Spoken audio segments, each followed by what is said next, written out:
Hello, welcome, and today we're going to carry on with our introduction to Kabbalah, and today hopefully we'll actually get into the Kabbalistic aspects of it, into the details. Right, today's Lag BaOmer, so this should be Little Nishmas Rabbi Shimon bar Yochai, who was nifter on this day. This is going to be much more advanced than my other lectures, so people with a background in Hebrew and generally in Torah will find it much easier, but I'll try to make it accessible to everyone. The special thing about today is the 33rd day of the Omer. We count the Omer 49 days between Pesach and Shavuos, between Passover and the day we got the Torah, which is Shavuos, Pentecost. And on the 33rd day, a few special things happened. We might speak about this in a different lecture, maybe even this year, if we've got time before the end of the Omer. Speak about the idea of the Omer. It's not just that we count the days, we're actually working on ourselves every day of the Omer to internalize the spiritual input or revelation which we received on the night of Passover, the night of the smiting of the firstborns. There's a massive revelation, like we explained in this year's Passover lectures.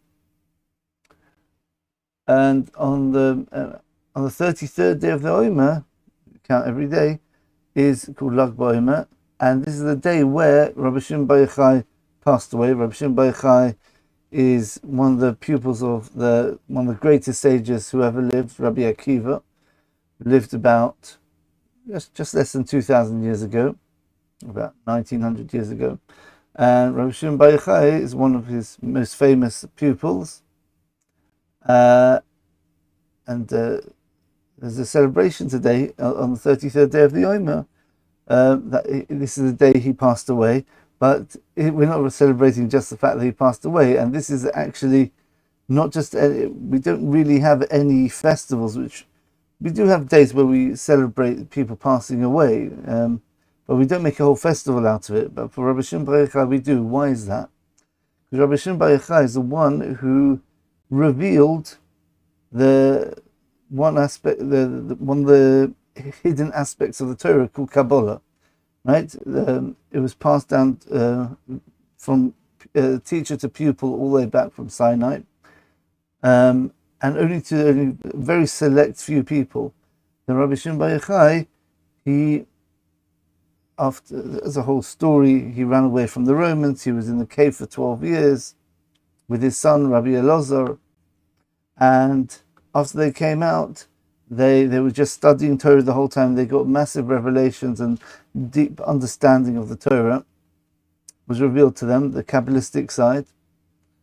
And he wrote down his teachings. Well, his pupil Rabbi Abba wrote down his teachings, and Rabbi Elazar, I think he learnt it by heart. I think it says. So today was the day where he passed away, and on the Zohar itself, in a part of the Zohar called Idra Zuta, speaks about his passing away today. Amazing things happened. He gathered in the rabbis who, until then, not all rabbis had access to this sort of learning, to this revelatory aspect of Torah, of the very, very deep hidden parts of the Torah. And it says that it says in the Zohar that Hashem himself came down, so obviously there's some sort of revelation of the Shekhinah. Hashem's presence was revealed there, and many, many righteous people came down from the heavens to hear the teachings of Rabbi Shimon on the day he was about to pass away. Rabbi Shimon himself said that I better teach this now because I don't want to go up and go back to my Creator and feel shame that I had all this Torah which I knew, but I didn't teach on and didn't pass it on. So he passed it on, and that's why this day is a very great celebration, especially when it comes to the Kabbalah, the mystical side of the Torah, because this is when the Zohar was revealed. It was today, right? And and this is the last part which was written down from Rabbi Shimon, in the name of Rabbi Shimon, called the Idra Zutta. We might speak about what the Idra is exactly. Idra literally means, I think it means a threshing floor. So it was said basically in that area. They had like a place they used to thresh the grain, and that was a place where people could sit down, I guess. Obviously got much deeper meanings with the significance of that area specifically. Like everything has significance when you're talking about the deeper parts of the Torah. So anyway, so that's where he taught it out, and it's called the Idra Zutta. Idra Zutta means the small Idra, because there was another one beforehand called the Idra Rabbah, and I think my friend told me there's actually a third one. Idra, I can't remember what it is. I think it's in Parshas Yisro. Yeah, so it's Idra, I think it's to do with the giving of the Torah or something like that. Okay, anyway, so let's get into what exactly Kabbalah is. We spoke about the idea of Kabbalah. It's a hidden part of the Torah. That was in the previous lecture. Now, what does Kabbalah actually teach us? Right? There's three aspects to Kabbalah. We point this out first. We'll only be focusing on one of them, as you'll see, obviously. There's three aspects to Kabbalah. You've got the learning or the intellectual, the academic aspect of Kabbalah, which is the studying of the wisdom of the Kabbalah, right? Which is the wisdom of how God creates the world. We'll speak about that in a minute. Then you've got the meditation aspect of Kabbalah. That's the idea where you actually practically you meditate and you let your soul rise to higher levels and you access some of the higher worlds, and you can get revelations like that using Kabbalistic techniques. And finally you have practical Kabbalahs where basically you can perform what would be called magic, right? Or miracles. Yeah, that's if you use certain names of God in the right way, you can actually make things happen. You gain a certain aspect of a creative force from God himself by accessing the wisdom of the Kabbalah, which is the wisdom, the hidden wisdom of God's creation. So if you tap into that, you can do it yourself. However, we're warned severely not to do this practical Kabbalah. Even one of the greatest people who ever lived, that's the prophet Isaiah, he did this in order to save his life. He was about to get killed by his grandson Menashe, I think, and he turned into a tree basically using these special names of God. However, even him, who did it on a very holy level, he got punished for it. Because maybe it wasn't absolutely necessary, and he ended up being chopped down. Menashe chopped down the tree with his grandfather inside. The evil King Menashe, who repented later on, but he was at that time he was a very, very evil king, one of the evilest of kings, of people who ever lived at that point, because there are lots of idolatry amongst the Jewish people. He was the king over the southern kingdom of Judea. Now, right, so that's the practical Kabbalah. And the meditation aspect of Kabbalah, this is what the prophets did in order to be able to access their prophecy. They had to meditate and think about certain names, and then they were in this sort of a trance or a very spiritual level of perfection, and then on top, and they reached the level of the Ruach HaKodesh, the Holy Spirit, it's called. Had access to one aspect of God's revelation. We'll see what that is. It's the Shekhinah. We're going to speak about that. And if God decided, he would actually give them a prophecy in the time of prophets. Nowadays, we don't have access to prophecy, but we can theoretically get to this level of Ruach HaKodesh. But even so, it's not recommended unless you've got a rabbi who's experienced and knows what he's doing and trains you. Aryeh Kaplan was very famous. He He's written books about the Jewish meditation, right? 3 books: Jewish meditation, Bible meditation, and meditation and Kabbalah. Yeah, not so easy to find those books, but yeah, you can find them. Have a look at them. Also speaks about it in his commentary on Sefer Yetzirah. Sefer Yetzirah is the original Kabbalah Sefer. Well, let's speak out the actual different books of the Kabbalah. The very first one was given to Adam Harishon himself, Adam, King Adam. Adam, the original man, King Adam. Right. That was called. The book was called Raziel HaMalach. Well, it was given by an angel called Raziel HaMalach. Raziel actually literally means Roz, means a secret. So Raziel means the secret of God, right? And he had that. And then Abraham had access to something. Either he wrote it himself based on his knowledge, however it worked. I'm not going into the details. But Abraham had a book called Sefer Yetzirah. Some people say Adam had Sefer Yetzirah.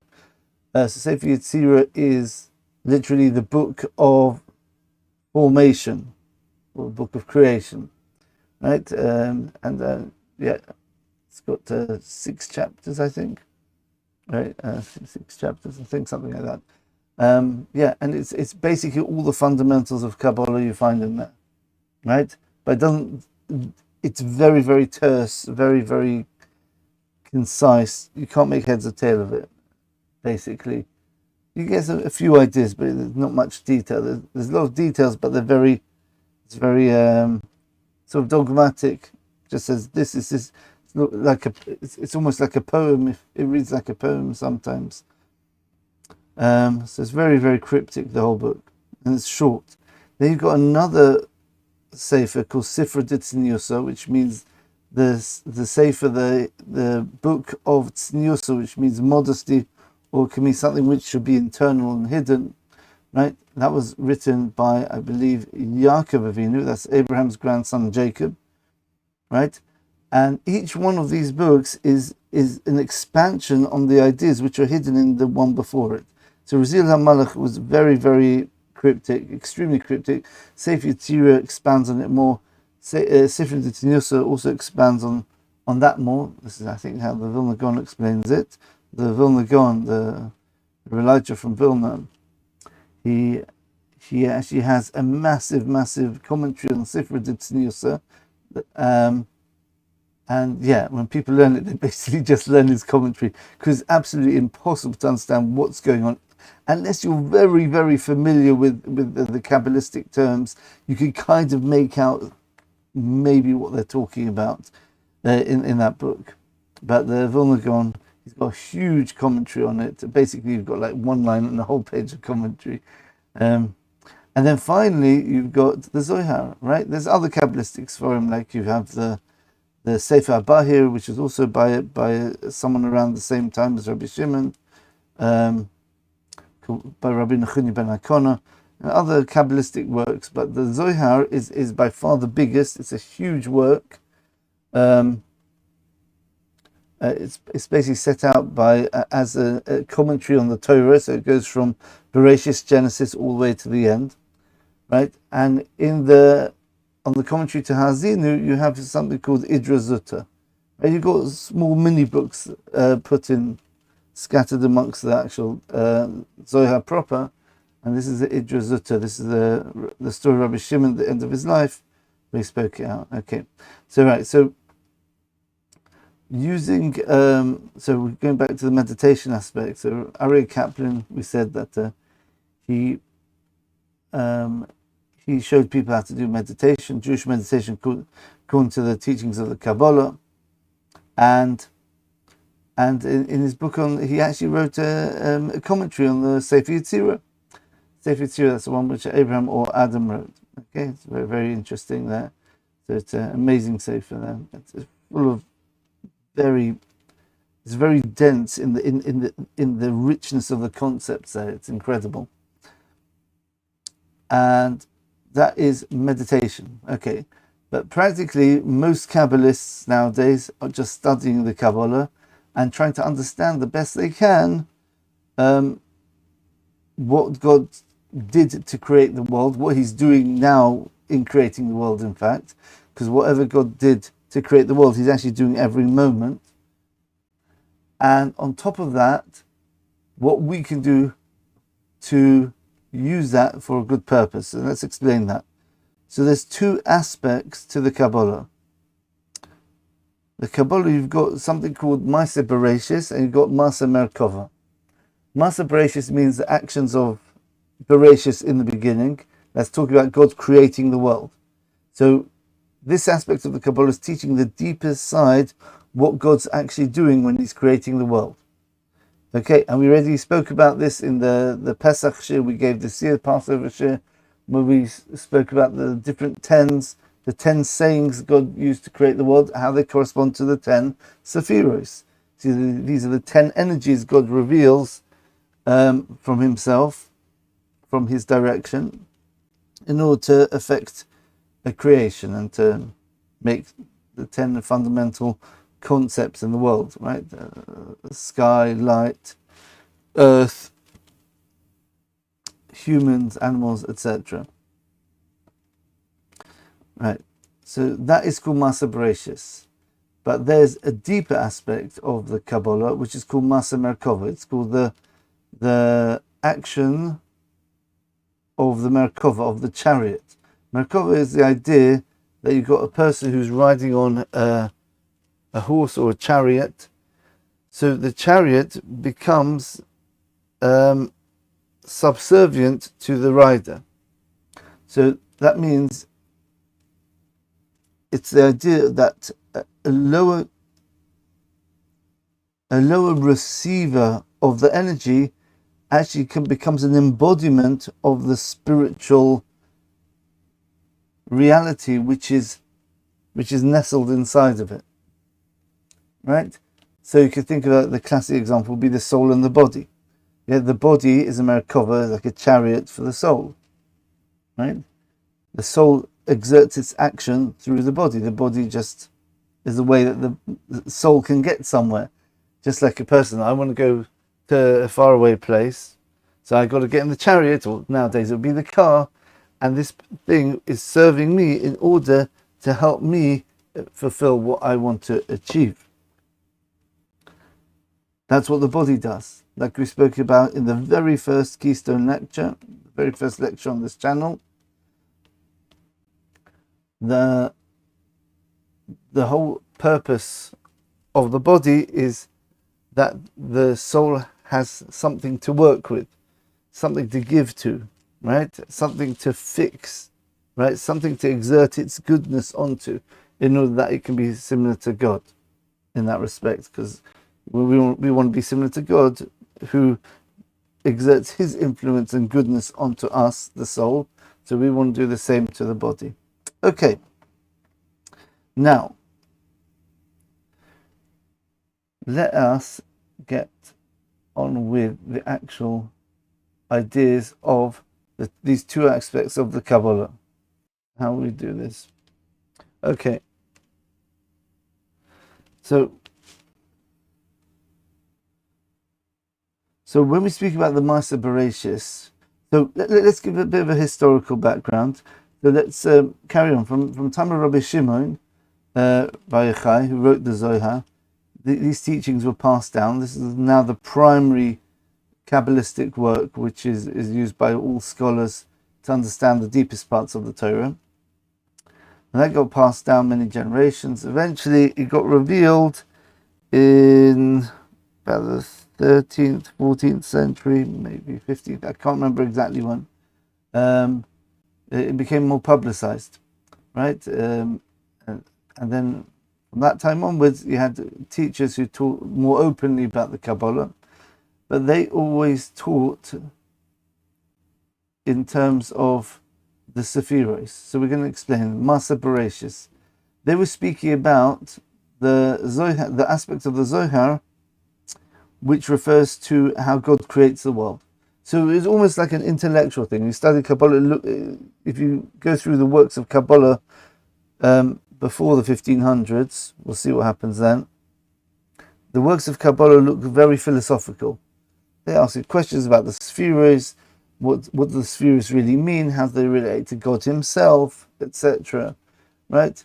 And and you get an overall picture of the structure of the universe, right? And the universes, we should say. However, when it came to the 1500s, the mid to late 1500s, there was a very famous rabbi called Arizal, Rabbi Yitzchok Luria, who is the father of, we call him the father of modern Kabbalah.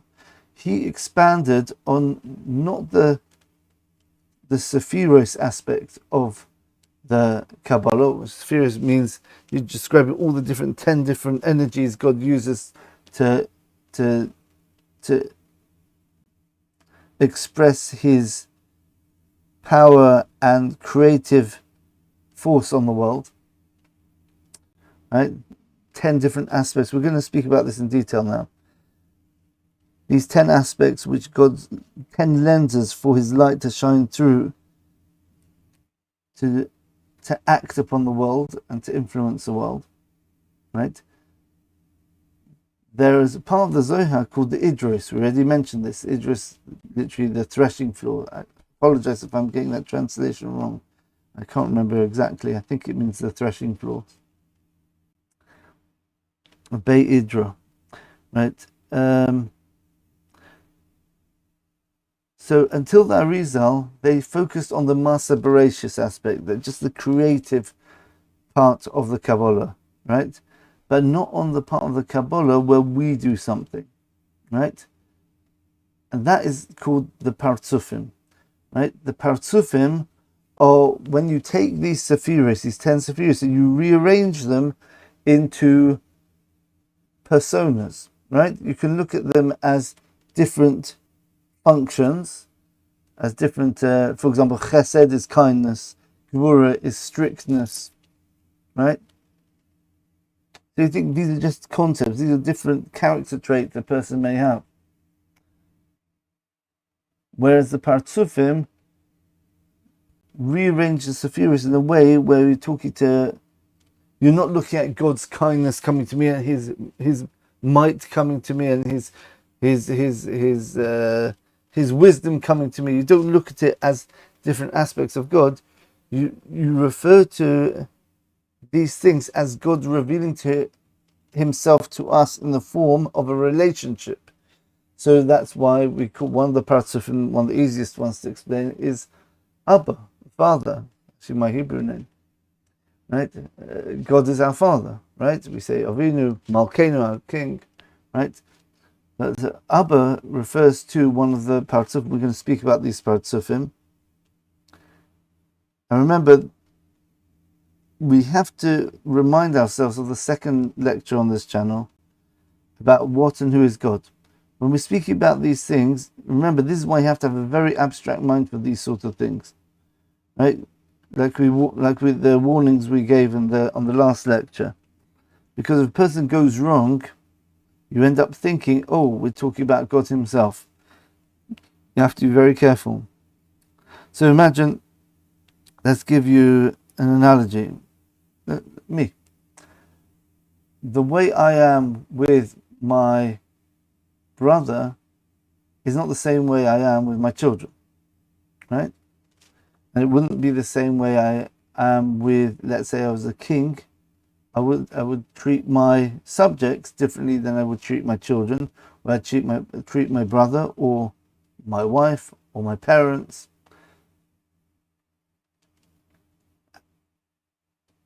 There's only one me, but I project myself and I communicate with someone based on the relationship I want to have with that person.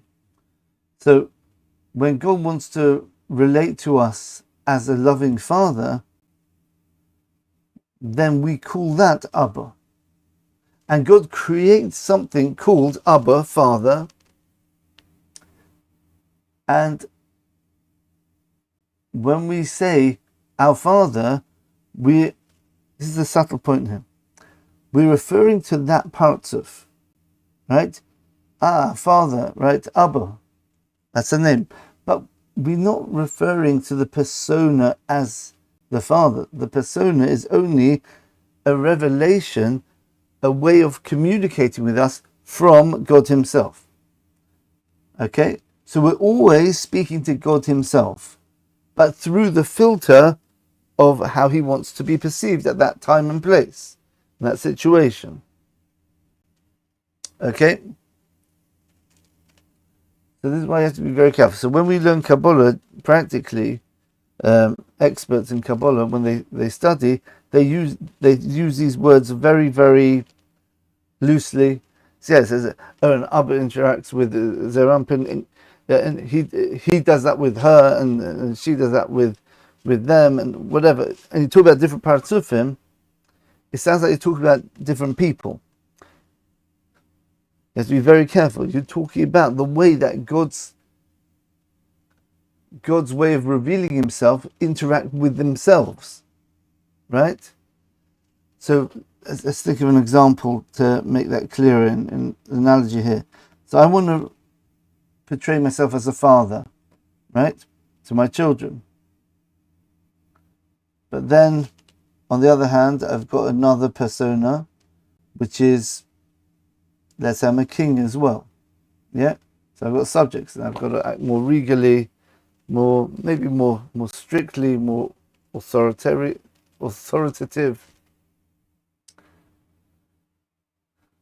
Now, let's say I want to make the people feel like my children, right?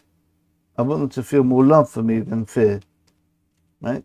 So what I would do is I would take my persona of a father and I'd merge it. I would interact, that persona would interact in my mind, right? So father, king, let's be a fatherly king. So you're starting to connect two parts of him together now, right? Or you're transforming one part of to a different one. So in other words, you're transforming one way of interacting with someone into a different way, but you're still keeping the original one. So therefore you've got a king, you've got a strict king, now you can have a loving king. Okay? So when we speak about sort of this parts of has a relation with this parts of, which has a relation with another parts of, and they have all sorts of complicated, very intricate, detailed interactions, that's really what's going on in principle. Okay? The problem is, it gets very, I would say, graphic, very vivid, yeah, because it sounds like we're talking about people the whole time. So to be very careful not to make that mistake that we're talking about people, right? Because even, obviously God Himself is not a person, but even His revelations are not people, right? They're not physical people. Like we explained in the lecture about idolatry. No, not that one. The one about why people think God is physical. Yep. I have to always remember, this is why we gave a whole lecture last time to warn you that you have to be very, very abstract in your thinking here. Okay, that's why only certain people can do this. But we're going to try breaking it down. We're not going to go into the details here almost at all. We're going to just give an outline of the whole picture. Right. So before the Arizal, we have speak about Sefiros, God revealing Himself through different character traits. And after the Arizal, he focused on a different part of the Zohar called the Idros, and the Idros is the place where it speaks about Partzufim, about literally Partzuf means a face, like a face. You interact with someone who, when you interact with a person, you're interacting with their face essentially, right? Or Partzuf means the totality of one entity, a Dover Sholem, how would you say that? A complete being, right? As opposed to a part. When you're speaking about kindness, that's just a part of a person's characteristics. When you're speaking about king or father, then you're speaking much deeper. You're speaking about a oneness. you can relate to the whole thing. I'm related to you, Father, right? Or you, Son, etc. Okay, so let's get on with it now. Okay, there's one other thing we should point out. The idea of master separation is now we understand theoretically what God did to create the world. The Partzufim teach us how we can relate to God and create our connection with God, and how to actually fix the world. We're going to see what this fixing of the world is, rectifying the world, right? Okay, so let's start from the beginning, and you should be familiar with this idea to start off with, is God himself, right? We start off, the process will start basically with God, and will ultimately finish with our world here, right? And then that's called Maaseh Bereshis, the action of creation, starting from God, ending with us. Then we've got the second stage, which is doing our job. So first one is looking at what's God doing, and then the second one is looking at what we're doing, kind of, or how we relate to the whole picture more actively. Okay, so we start off with God himself. Now, God himself, outside the picture, can't say anything about God himself. You can't even call him God. God's above all concepts, above anything, above time, space, above the concept of cause and effect. You can't even say God exists, because existence is a concept, right? So even saying God exists is a problem on this level. So it's something which is beyond not our ability, beyond the ability of any created being to have access to at all.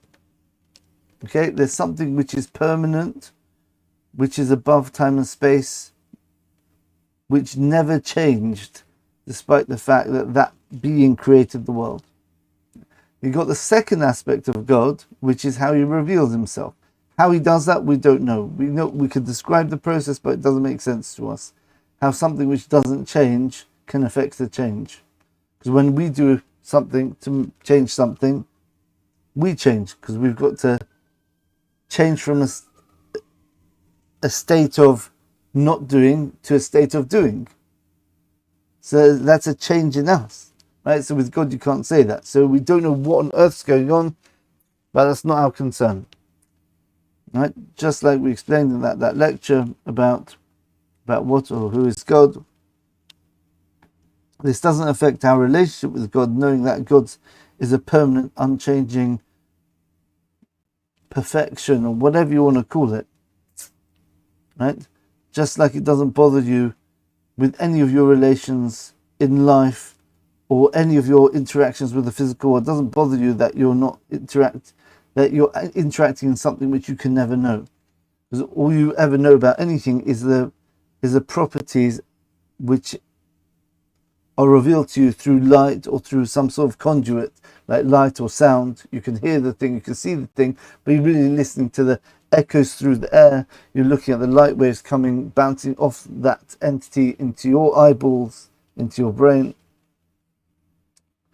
So that's what we're talking about here, right? So God himself is that thing behind everything which we don't have access to, but that's the thing we're having a relationship with, and we can't understand how. Just like we don't understand how speaking to a person where I don't even know he's here, all I know is there's light rays coming to me and sound waves, and oh right, I perceive with my das, with my awareness, there's probably something which I can relate to on the other end of these light waves, and that's not a problem. The same thing with God. Okay. The second aspect is we spoke about these already in the Passover shir this year, about Passover being the archetype of the whole of creation and the purpose of creation.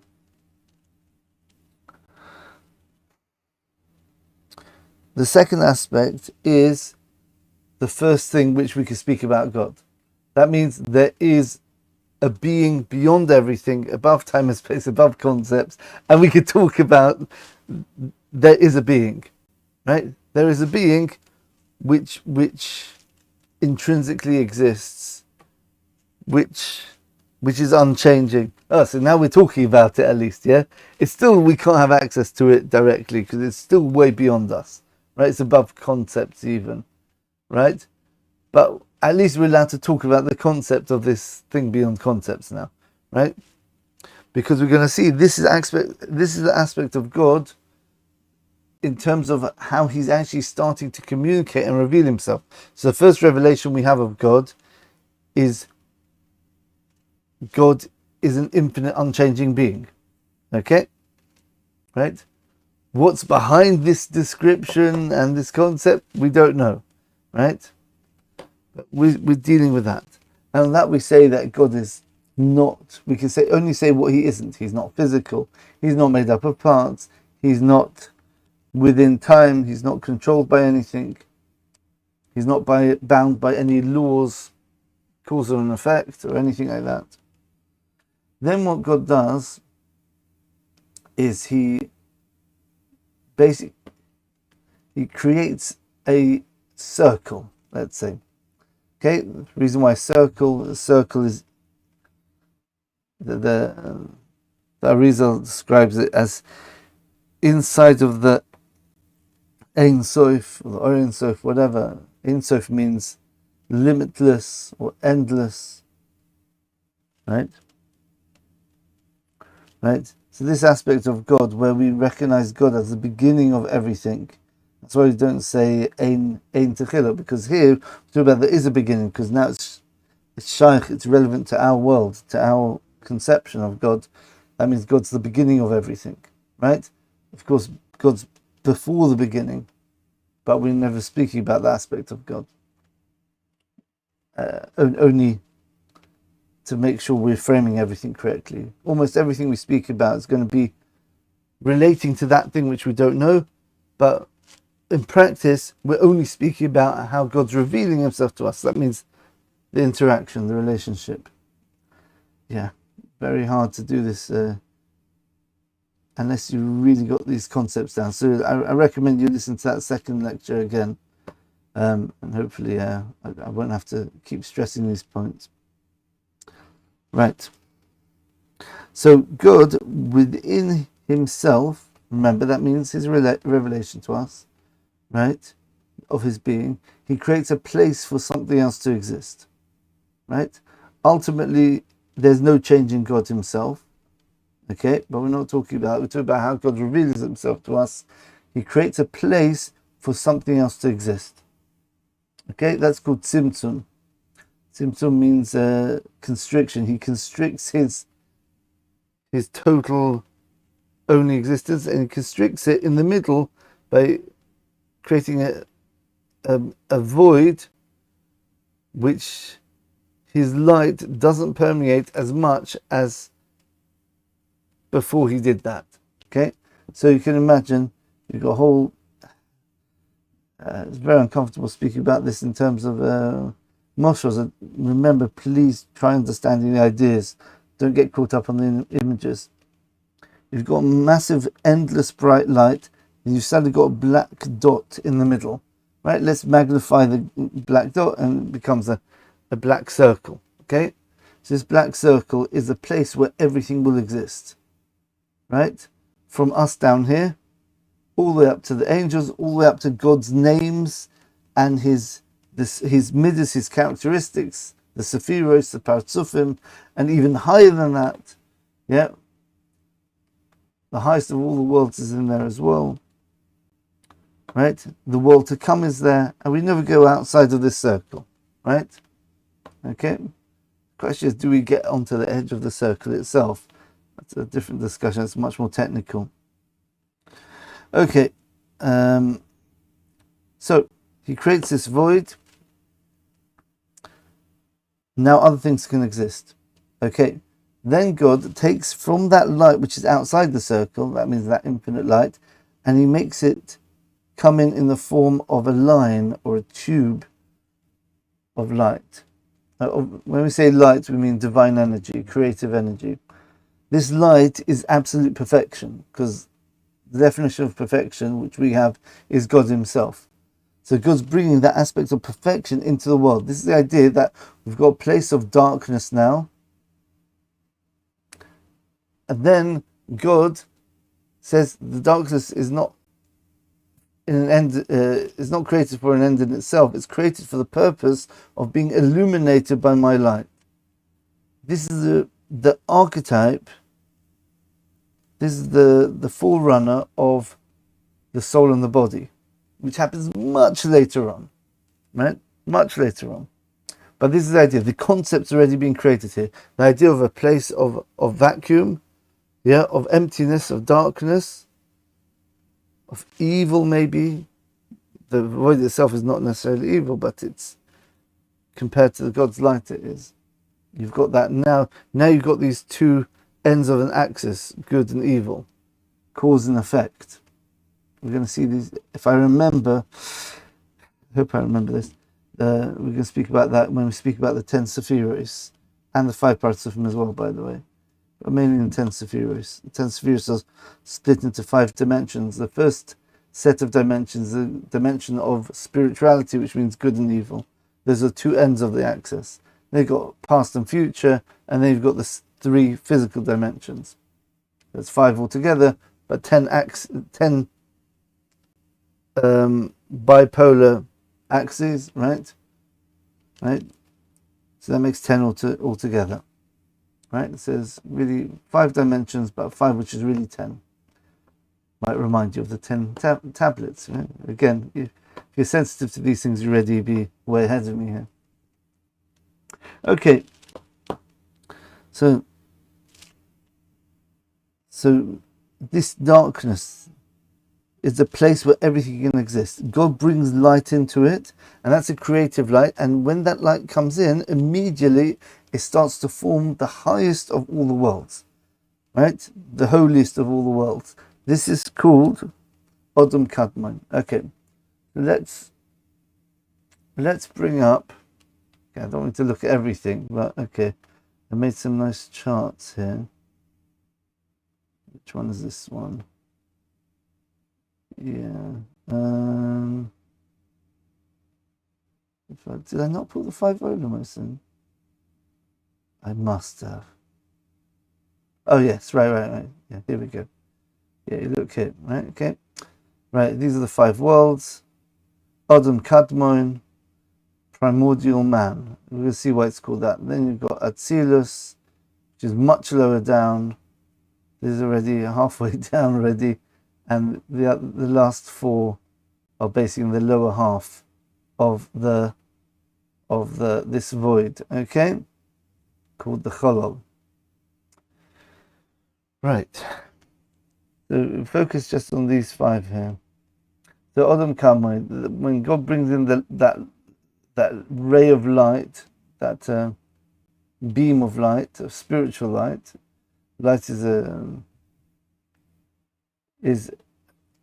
very, very abstract, intangible sort of thing. It's so we use it. That's the best analogy we have to God's creative force. We call it light. Okay, so on the spiritual level, this is called light. So Odom Kadmon comes in, right, and then now you have, where am I? Add it again. Okay. This light comes in, it starts creating an image of what we would describe as a man. Okay? Now, if you're thinking, well, God's not physical. Okay, first of all, we're not talking about God himself. We're talking about God's revelation to us.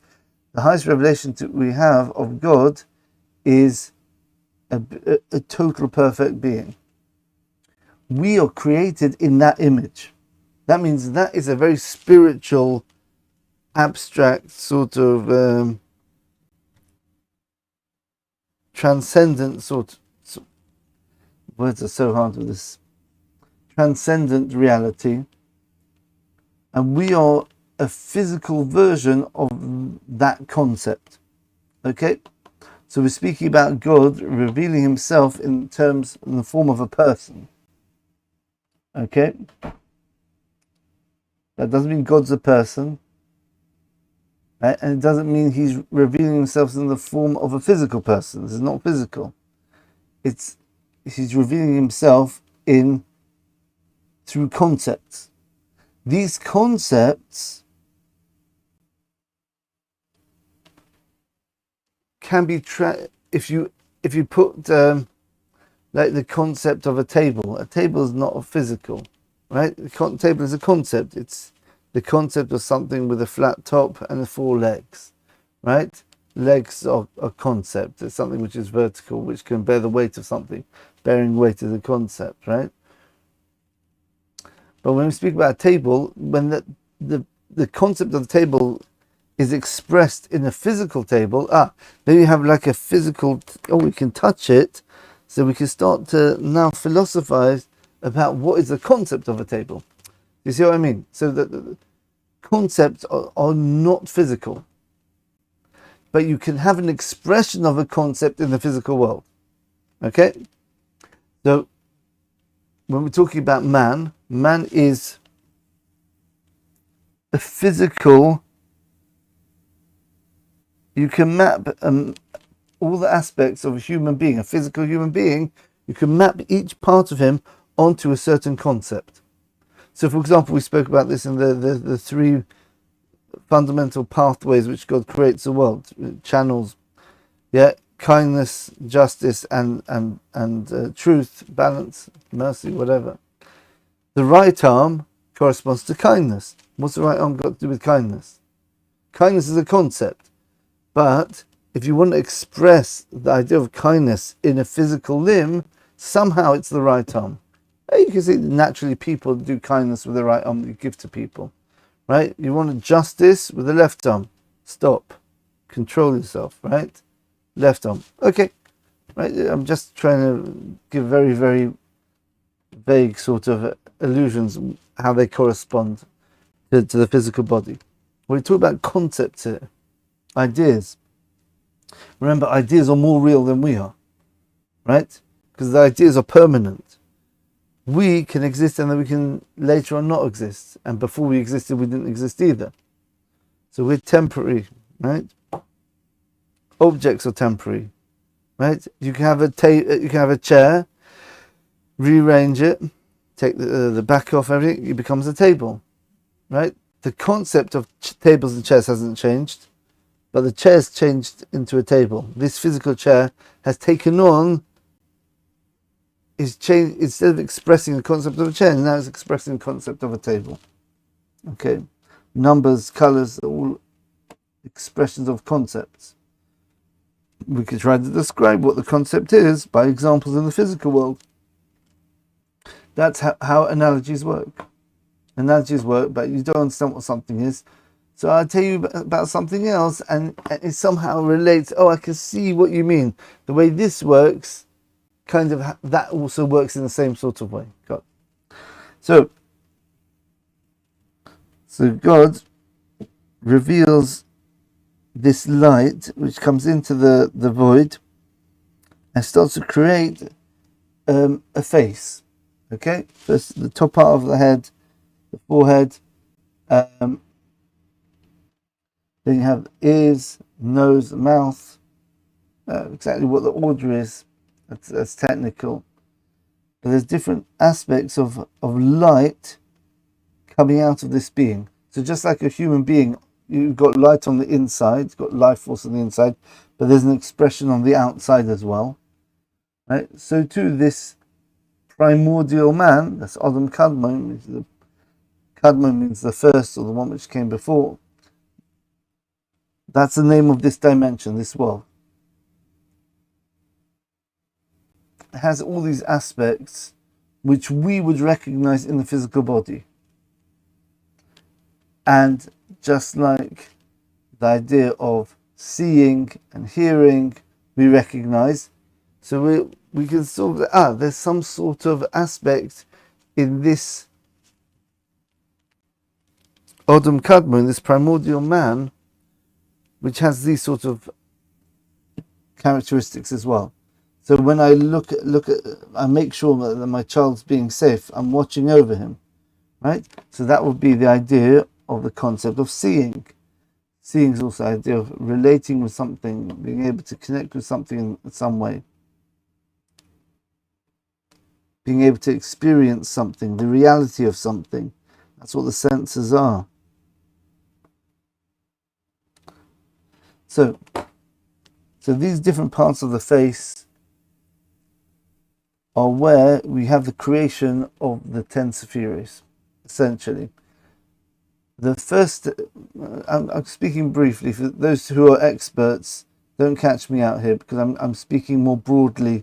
I'm clumping different categories together. I know there's different levels within this, but I'm not going into that now. That's way too technical. You have basically the world of Akudim. The world of Akudim, that's when the light goes through the ears.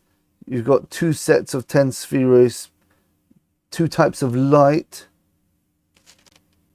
So you've got 10 Sefiros of a very more fine, more abstract light, and one relative to the other one. The left ear will be 10 Sefiros. Remember, these are divine energies of a more physical light. Again, we're not talking about physical, we're talking about relative to each other, right? But these two lights are far from each other, right? The ears of opposite sides of the head. Then you have the nose. The nose already talking about one limb, right? But it's got two nostrils. Okay, so now these two lots of 10 are much closer to each other, and they could almost interact, but they still don't. Eventually, it comes down to the mouth, and then out of the mouth, the light already. So you have the lights coming out the ear, the light coming out the nose, right? We're going to speak about what these are hopefully in a minute. Then the light coming out the mouth, we've got both types of light together now, and they interact with each other, and they start to form the concept of kalim, vessels. Now, whenever you have anything which needs to be expressed, you have the energy source, but you need to have a screen to catch it, or a lens to project it, right? Or to focus it, right? For example, we couldn't see light unless we had something to process it, right? Called the eyeballs. The eyeballs are like, our eyeballs are sort of like a machine to receive the light and to process it. Okay? Now light has meaning. If everyone in the world was blind, light would be absolutely pointless and useless. It might have other uses, but in terms of giving vision, it means nothing if nothing can see.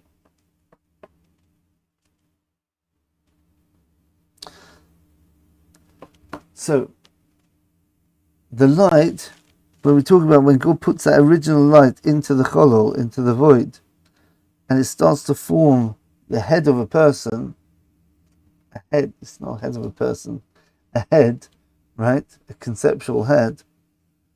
The light is still very spiritual, and it's too powerful for something to be able to perceive it. Conceptually, the concept of being able to perceive the light is not there yet. Once it gets filtered through many filters, through the ears, the nose, the mouth, eventually, now at least you can have a new concept called something which can experience and receive the light.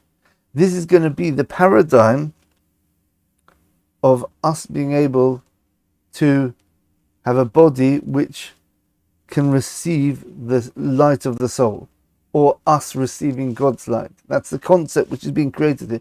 Remember, every concept which we have has to be somewhere there in the creative process, right? So the concept of a giver and a receiver has to be there somewhere. Where do you have it? You have the idea of light and vessels. The light is the giver, the vessel is the one which receives. So it could be like a cup, or it could be a tool. A vessel could be a tool as well, right? Which uses the light to do something with it. Okay. Now, out of the mouth come the 10 Sefiros, but they're all coming with one vessel, essentially. That means you've got the concept of one vessel which is bearing a huge amount of light, right? And that means the light is so dominant that the vessel is not very significant.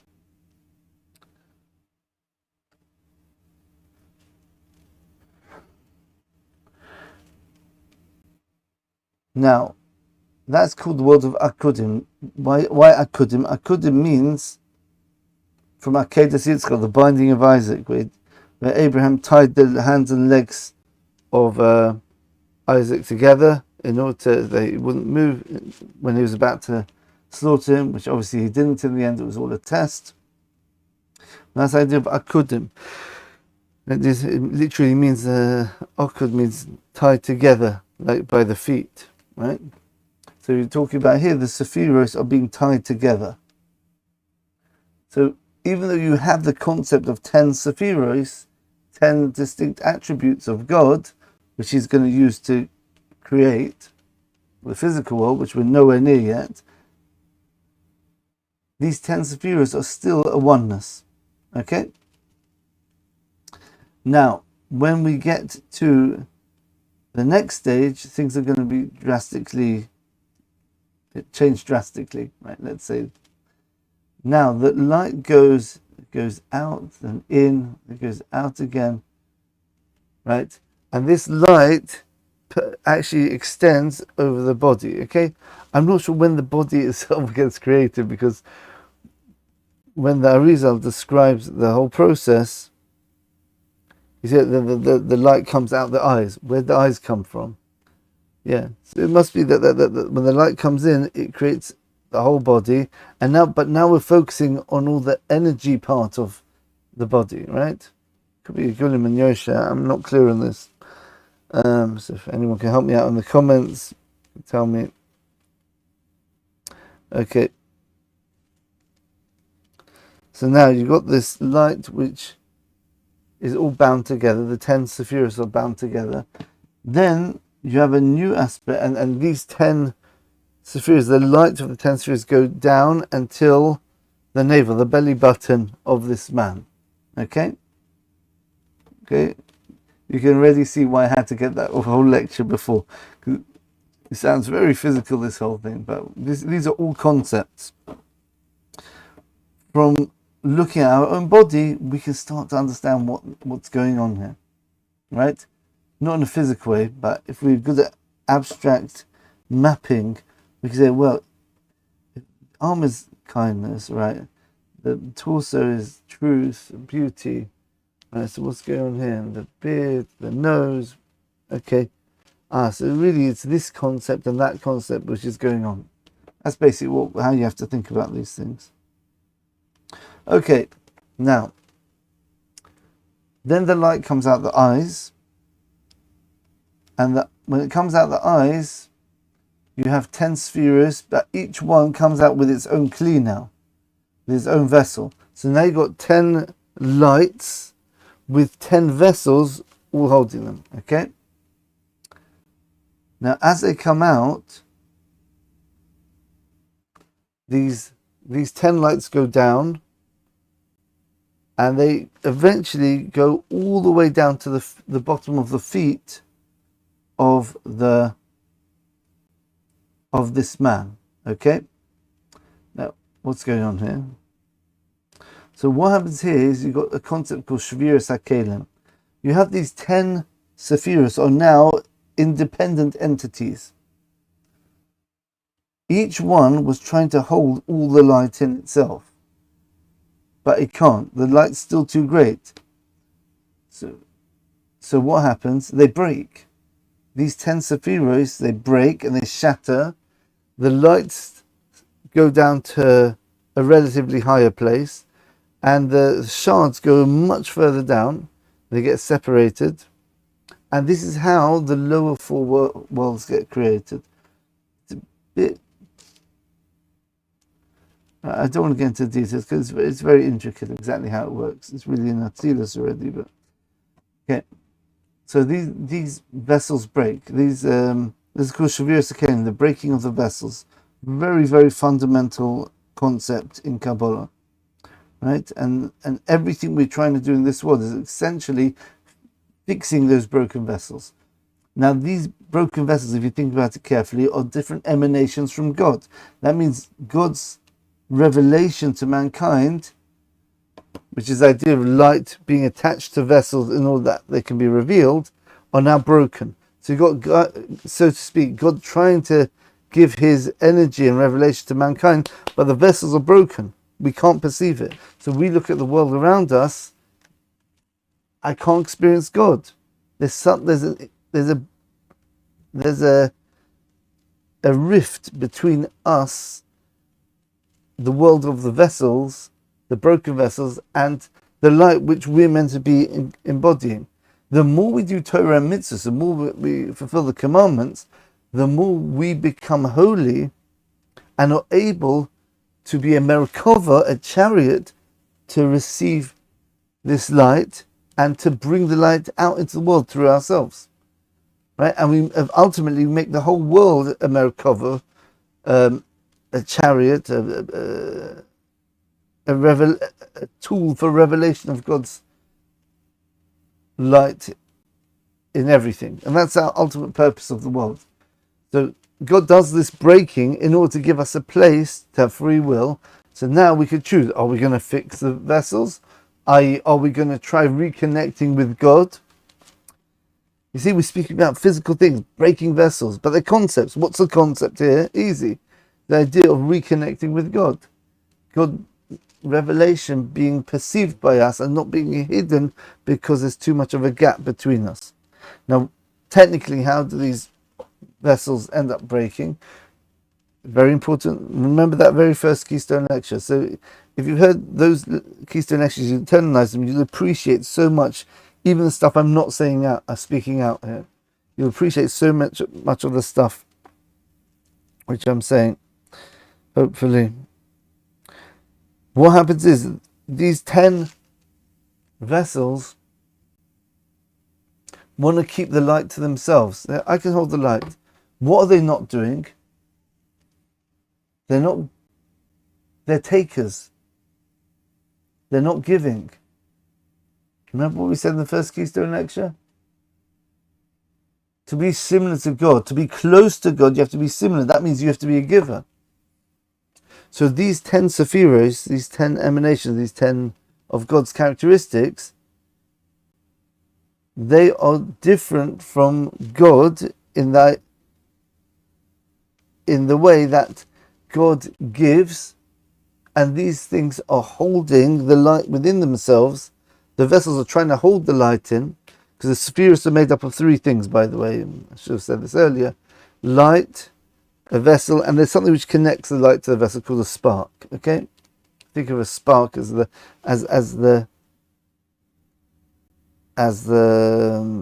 in-between bit. I don't know what's the word for that. In-between bit, as the junction, the conduit, so the interface between the two.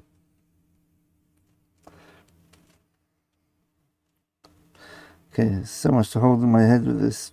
Oh, it's hard. I should have really written this one down. Okay. So the Sefiros are made of these lights, the vessels, and the sparks. We're going to speak about that shortly. So these vessels are trying to hold the lights, leave the sparks out for the time being.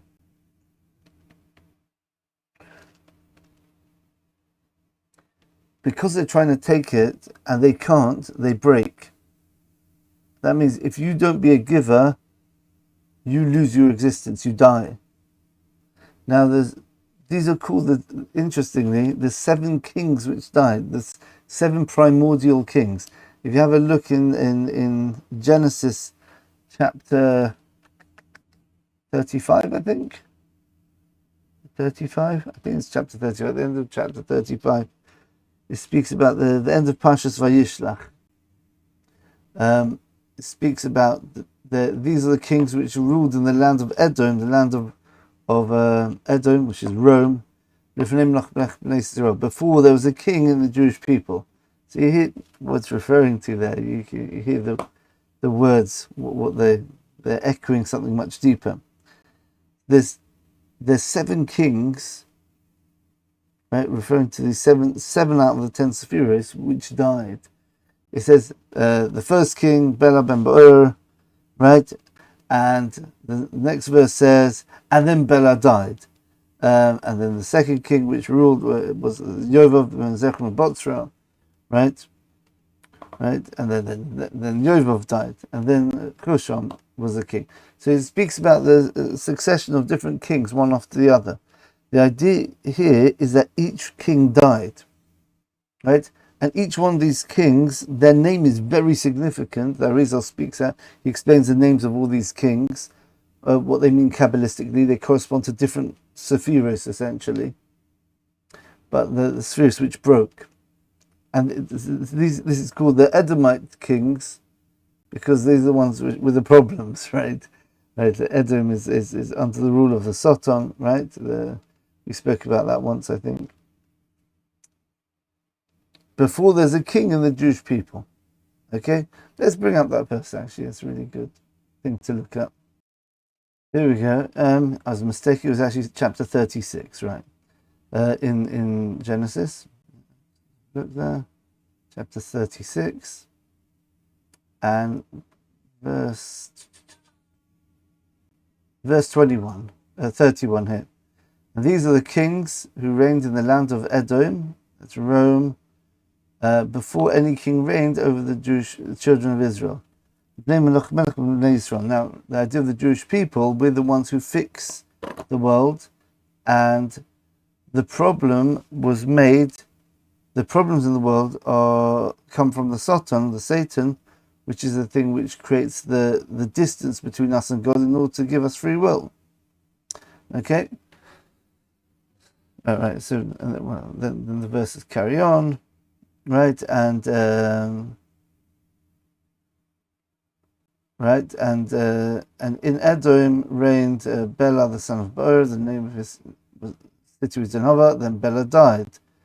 As you see in the next verses, Yovav died, Kusham died, Hadad died, Samla died, Shaul died. Okay, right. And then you got the last one, and then Balchanon the Ben Achbar died, and Hadar reigned in his stead. The name of his city was Poel. His wife was Mehetavel, the daughter of Matre, the daughter of Mezahov. Very, very cryptic verses here. Why on earth is it telling us about his wife now? Why is she the daughter of the water of gold, Mezahov? Right, very, very deep Kabbalistic ideas. We're talking about creation here. This is what's happening in creation, right? So these kings died, these 7 Sefiros died. The higher 3, something happened to them as well, because the 10 Sefiros, but the lower 7 were on a much lower, had a much lesser ability to bear light. They completely smashed and they died, basically. And they went down with so therefore the light part of, remember 3 parts of the sphere, the light part stayed higher in a higher world called ATZILUS. The lower parts, the vessels and the spark in the vessel, remember, the vessel has to get resurrected, right? We're trying to resurrect all the brokenness of this world. We're trying to give life, i.e. God's light, back to this world. That's what we're trying to do. We're trying to bring it back to its life source, and that's through doing the mitzvahs, the commandments. But once something's completely got no attachment to the light at all, it's impossible to fix it. So therefore there needs to be a tiny spark. The lowest part of the light has to be still in contact with the vessel. And that's the idea of Havle de Garmi, right? Havle de Garmi means the breath of the bones. That means when a person dies, there's still a tiny bit of the soul still with the bones. And through that spark, it's like a pilot light in a cooker, actually, in an oven, whatever. Yeah, there's always a tiny spark there, a flame there. So when you turn the thing on, it just releases the gas from whatever part of the oven it comes in contact with the pilot light and it lights up the stove. When you turn it off, it goes off, but the pilot light's still there, right? So same thing here. In order to have the resurrection, that's why we bury the dead. We don't burn them, because apparently burning gets rid of even that spark. So that's why it's important to be buried, right? And sort of the idea of burial is you're planting something in the ground, like a tree. As you plant the seed in the ground, it grows. Anyway, so this is the idea of the Sefiros came, the breaking of the vessels, or the death of the kings, the 7 kings. These pieces fall down and they form the 3 lower worlds called Bria, Tzira, and Asiya. Whereas out of the 4 lower worlds, the lower 3 are what we call our worlds, the worlds of creation. The highest of these 3 is called Beria, which means creation. The second one is Yetzira, formation. The third one is Asiya, which means making or finishing off. There's one before it called ATZILUS, right? Now you've got all five worlds now. Oops, not the right one. There we go. Right.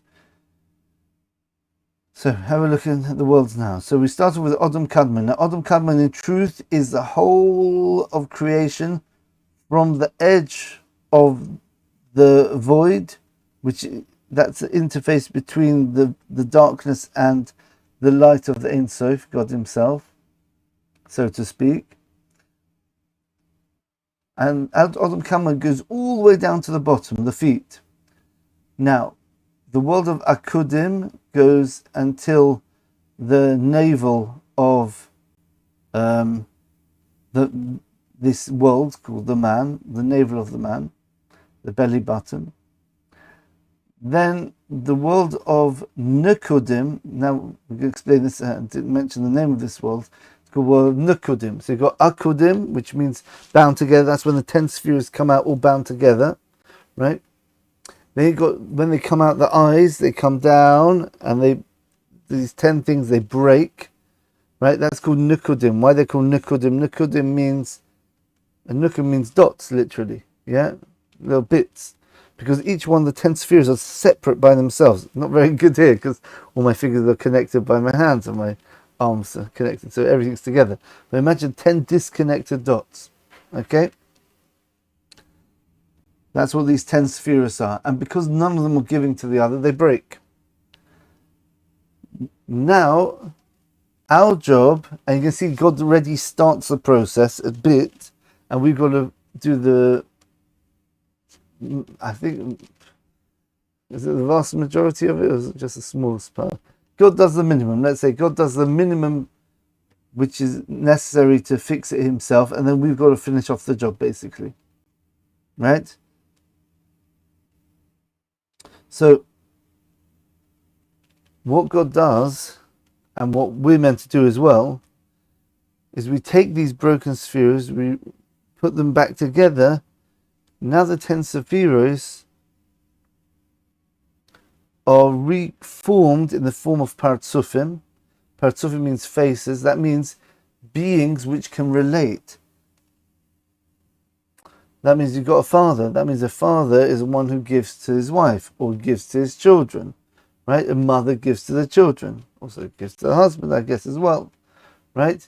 We've got the son and his wife, son and daughter, different ways of thinking about it, right? Right? And again, they have their own interaction, right? Parents, you've got grandparents. We're going to speak about this soon.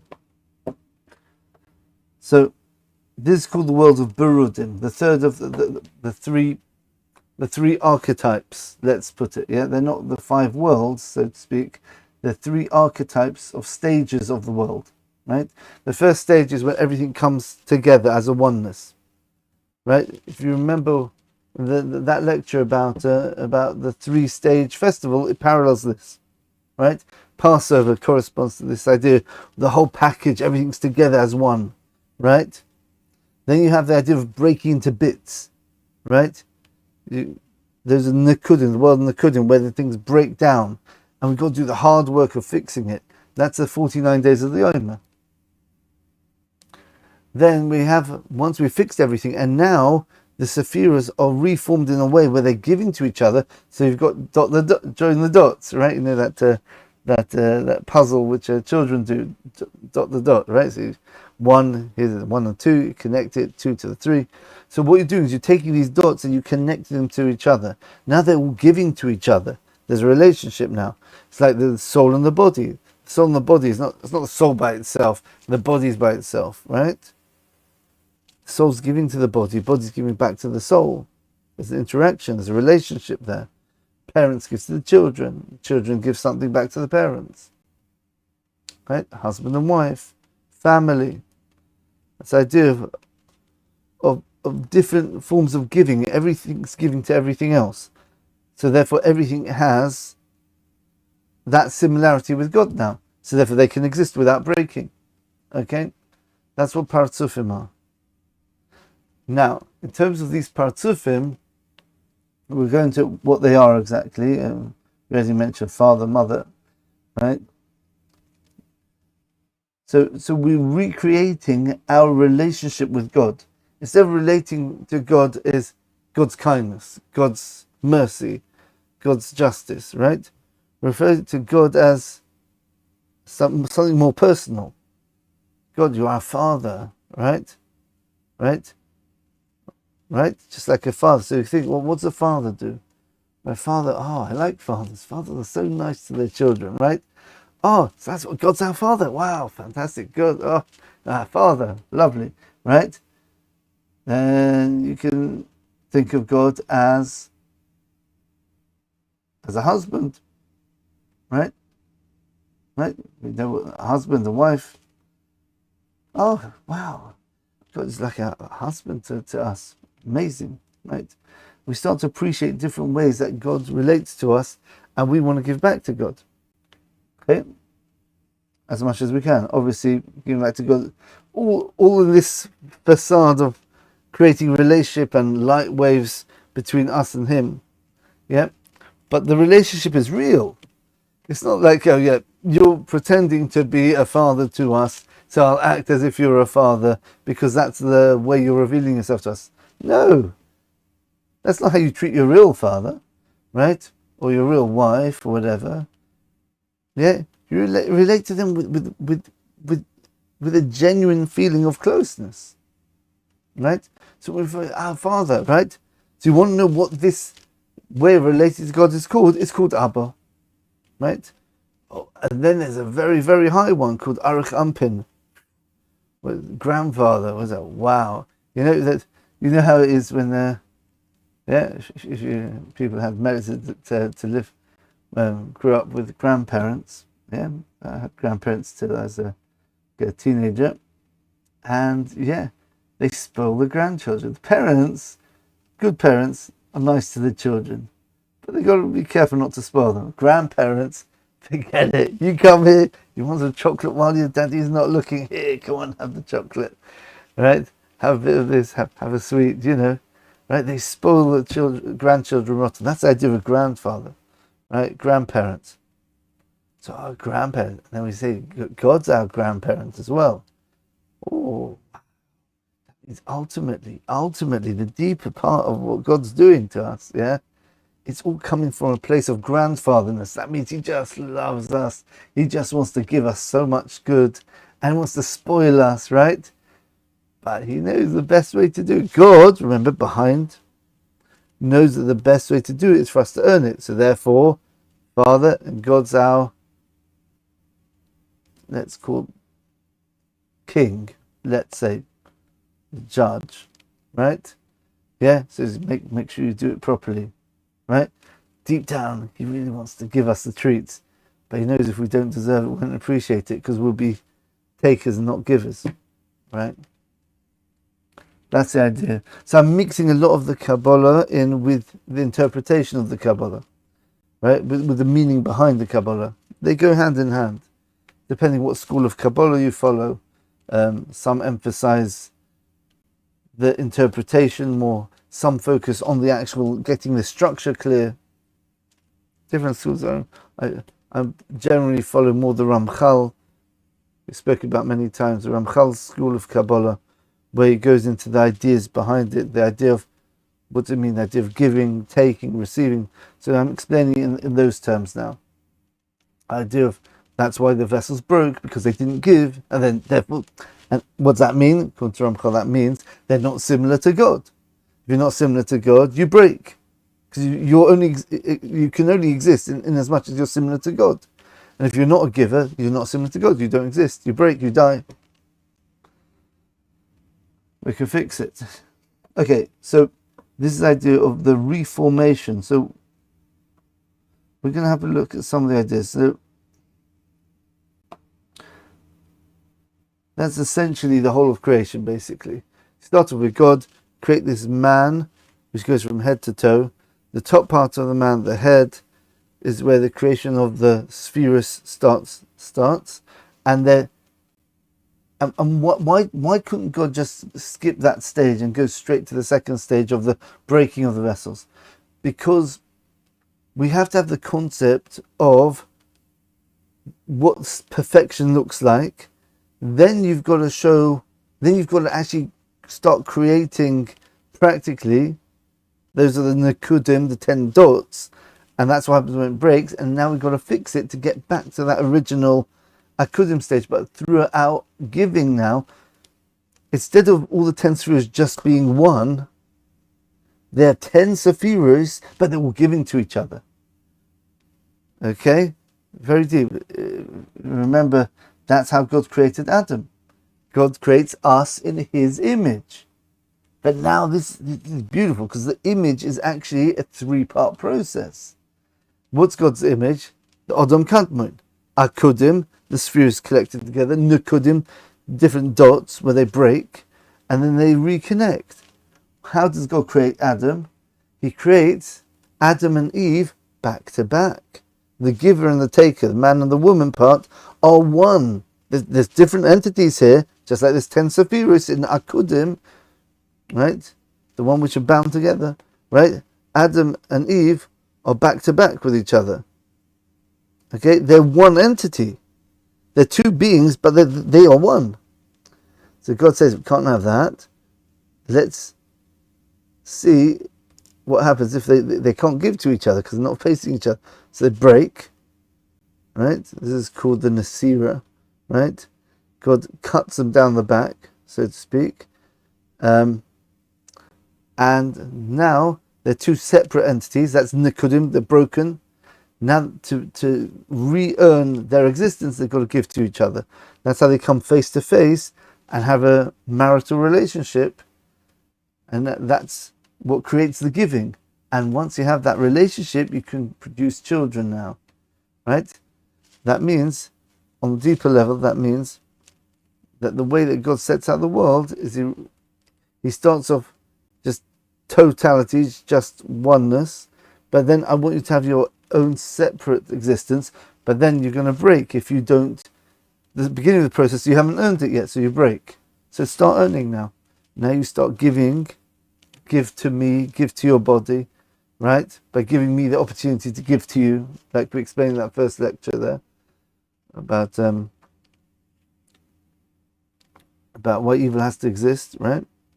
Yep. We're here to fill the evil. We have to fill up the void.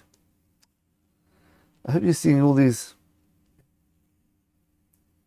allusions to different things we've spoken about, these parallels, the whole time that should be popping up.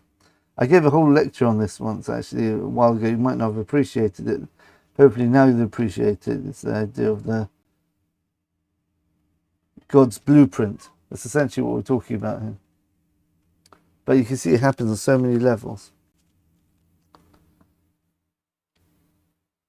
So right, so Adam now faces his wife, they have a relationship, and they have children. What does that mean? That means, first of all, God has those spheres, the light and the vessels are all together. But they're together, but they're not, the vessels have not got their own independent being. Once they become independent, they become Nekudim, the points, they haven't given to each other yet, so they break in the meantime. Then the vessels start to give, right? Right? The body and the soul start to interact with each other, bring God's light into the body. That's what the soul's job is. The body lets the soul do that, therefore he's giving to the soul the ability to give. And they both grow and they reach higher and higher levels of giving and similarity to God. Eventually, in the world to come, the process is complete, essentially. And they have this, the result of all this giving of the Berudim. Berudim means streaked, right? That's the third stage. Bound together, then points, then streaked. That means everything's giving to each other, right?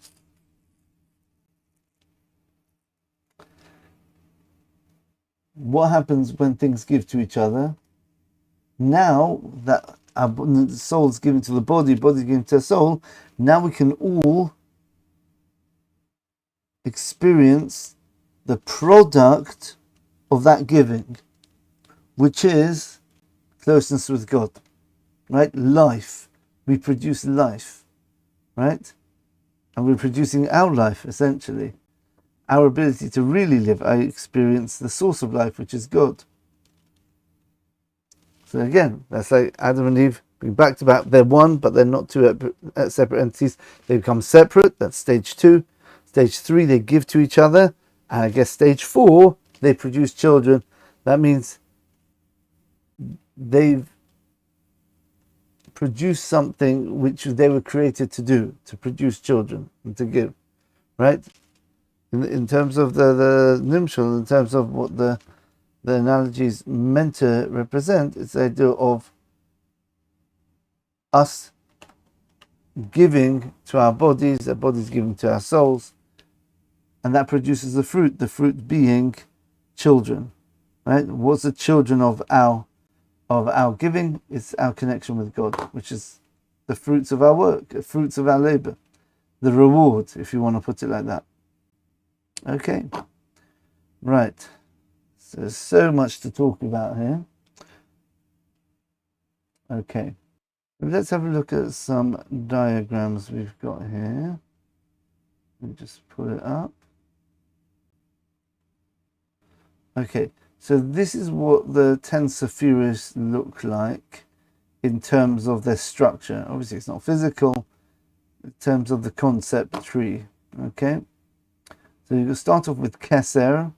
We're going to go into these 10 Sefiros, what they are. Crown, Chokhmah, wisdom. Don't worry about the spelling. I just uploaded this somewhere. I found this. The nicest picture I've got. The words and the spelling are atrocious here. Okay, Bina's understanding. So this is the top of the head, the right and left side of the head. They've got another one which should be here. Not necessarily. We'll speak about that hopefully if I remember. So many things to remember to speak about. It's Da'as. That's the back of the head, the base of the spinal cord. The spinal, what's it called? We'll see. I think I've written it down in my diagram, in my table. Chesed, Gvur's, kindness, judgment, Sefiros, beauty, Netzachod, Yesod, and then finally Malchus. Okay? Right? So that's the structure. So as you see, you've got these 10 Sefiros have got a right side and a left side. These 3 are the head area, 3 aspects of the mind, of the head. Then you've got 3 aspects of the body, that's Chesed, Gevurah, Sefiros. I'm not sure why they did these colors, not quite sure. They look very nice, I must say. This corresponds to the body, the right arm here, left arm and the torso. They've got the lower part of the body, the legs and the reproductive organ in the middle. We've got Malchus is how you pass that on to the next level. That's a product. Okay? Okay. Right. So, let me just think if there's anything I have to relate back. Right, okay. So let's first of all look at the 10 Sefiros. That's this one. Okay, we're already familiar with the 10 Sefiros from the Passover lecture where we spoke about the 10 Sefiros. We see they correspond to what are we doing here? Where is it? Trying to find the diagram. You can see it, I can't see it. Here we go. Okay. Right, so we've got the crown, transcendence, right? Right, so this is Keser. So this is a transliteration here. So when I read here, if you can't read Hebrew, read him. So Keser, Chochmah Bina, and Da'as, that's the one which wasn't shown in the diagram there. That would be the one which is this, it would be around there, here, okay? And then you've got Chesed and Gvura afterwards, okay? Right, so Dasa got Chesed, Gvura, Tiferes, that's the right, left and center of the middle section. Netzachod Yesod, that's the right, left and center of the lower section. The Malchus is that extra bit which extends also in the central line, the vertical line there, and these are what they mean. Over here, this is where you find it on the body. So let's do the body first. Now, remember, since we're talking about concept, these are archetypes for everything in creation has to reflect these 10 things. Somehow. You have to have it in everything, because this is where everything comes from. Everything comes from an expression of these fundamental 10 building blocks of the 10 Sefiros. So how do you have it in the human body? You've got the fontanelle, that's the top of the head. That's a place where the baby's skull is soft until it can start speaking. That's the idea of Keser, the crown. So put your crown on top of the head, transcendence. Because that's the connection that the baby still has to the spiritual world. Once he can speak, he becomes more of a person in himself. But before he can speak, he's still in receiving mode from a higher source. So that's why the place of the head is soft. To let the light in, spiritual light. That's the idea there. You've got the right and the left brain, right and left hemispheres of the brain. Then you've got Da'as, which is knowledge. Remember we spoke about the lecture about proofs and biases. Da'as, that's the thing, that's awareness, self-awareness, knowledge. That's a brain stem. Oh, there's good words for it. Yeah. Then you've got, these are, wisdom is sort of more conceptual, understanding, seeing the big picture. Bina, that's the left side, that's more detailed understanding and analytical thought. Knowledge is putting it all together, it's consolidation, bringing it all together. Then the physical body, you've got the right arm, left arm, and torso. In concepts, you've got the idea. So you've got the intellect, that means in theory, and now you've got sort of more. These lower 7 are to do with more physical aspects of your personality. They're not necessarily things which you philosophize about, they're things which you feel, right? Kindness, right? That's the right hand. The left hand, left side is Gevura, which means, Gevura means strength literally, but it means more controlling yourself, or can be controlling others as well. We spoke about this in the lecture about Esav and Yishmael, I think. Maybe one of the Armageddon lectures, about how Esav comes from Isaac, who's the one who's got self-control. Esav uses it in a negative way. Instead of controlling himself, he controls others. The idea of being able to control anything, basically, right? Constriction or judgment, judging someone as separate from you, right? I'm not one with you. Kindness is everything's lovey-dovey. We're all together, love. Yeah? Judgment's the opposite. That we're separate. I have to judge you. Strictness. That's the idea of God creating the world, right? He created the world, Bereshis bara Elokim. Elokim is the name of Gevurah. Each one of these 10 spheres has a different name of God associated with it. And Elokim is the name of judgment. So when God creates the world, He creates it in a way, like we spoke about in the lecture on Passover and the 10 Sefiros, the 10 sayings and the 10 commandments, right? So the 10 sayings were, we explained at length there, the name Elokim, which means He's a judge. He's trying to stay separate and far from us, give us a chance to work ourselves. You see this parallel we'll be speaking about. Chesed would correspond to Akudim. Kindness, everything's all nice and one, everything's together. Gevurah would correspond to Nekudim, the dots. Everything's separate. Sefiros is the harmony. Right? That's when everything's brought together. Okay? So that's, or beauty, because beauty is when you've got two opposites harmonizing with each other. Mercy means it's a balance between kindness and strictness. Kindness means I'll let you do everything. Strictness means you're only getting what you absolutely deserve. Mercy means you've got to work for what you got, but I understand that you can't be perfect, so I'll be patient with you. And truth, it's a true way to go. You know, truth is the balance. It's the central point. It corresponds to Abraham, Isaac, and Jacob. These three, right? Jacob was all about truth. Titin emes Yaakov, you give truth to Jacob, Chesed l'Avraham, and kindness to Abraham, right?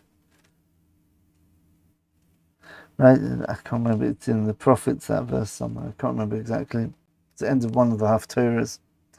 Then you got the lower part of the body is mapped on to these three lower Sefiros, these lower concepts on Netzach Hod Yesod. They're the idea of, instead of being the energy source of your actions, being the thoughts, and not being the way that you feel about something within yourself, right? Now you're actually relating to something outside of you. Okay? That's these three. I have to explain how. Okay, so Netzach, it's the right leg, the right kidney, and the right testicle as well. Same on the left for Hod. And then the reproductive organ is Yesod, okay, foundation, right? That's where everything gathers together to be able to pass on to the next level, the next dimension, right? That's Malchus, which is revelation, or kingdom. Explain why it's kingdom in another lecture, I think. You can refer to the mouth. The mouth is a thing where you reveal everything about yourself. You want to reveal yourself to someone else, you speak out who you are, right? It's also it's a totality of the body, because Malchus is revealing. It's the idea of taking the independent parts and revealing them as one harmonious whole, right? It's just like the human body is. Human body is not an arm and a leg and a right brain and a left brain. That's not what the human body is. The human body is a whole organism, right? So Malchus is a thing which is the concept of unifying lots of parts together to give them a unified meaning, okay? And that's why it's revelation as well, because you can only reveal the potential of all these different aspects of yourself if they're all working together, right? So Malchus reveals everything else. That's why in the diagram here, right, you have Yesod, right? And then that goes on to the next level, which is Malchus, which is kingdom, which is where everything gets revealed. Okay. Right. Now, so these, as we spoke about in the other lecture, correspond to the 10 sayings of creation, the 10 commandments, the 10 10 Sefiros, that's what we're talking about, the 10 plagues. The Egyptians denied God's action through these 10 forces which God projects himself through. They denied them, God revealed each one, going backwards until finally Keser, which is a crown, which is the source of everything, which is life itself, which is Makas Bechoros, the smiting of the firstborns, the beginnings, the life of all the firstborns, life itself, existence. God takes away the existence of those who are not aligned with him, not because he has to take them away, but he revealed that anyway. But essentially they were already dead beforehand, it's just they didn't realize it yet. Okay, so we see that's how these 10 Sefiros work. That's called the Masa Bereshis. God creates these 10 Sefiros in those 3 stages. Let me just point out something interesting. Why do we call these things Akudim, Nekudim, Berudim? So if we jump to Genesis chapter 30, got the story where Yaakov went to the house of Lavan, his uncle, in order to find a wife. And he ended up marrying 2 sisters, Rachel and Leah, in fact 4 sisters, because he married Bilhah and Zilpah, who were actually half sisters as well to Rachel and Leah. Okay. The age of 84, was it 84? No, he was 84 when he got married, right?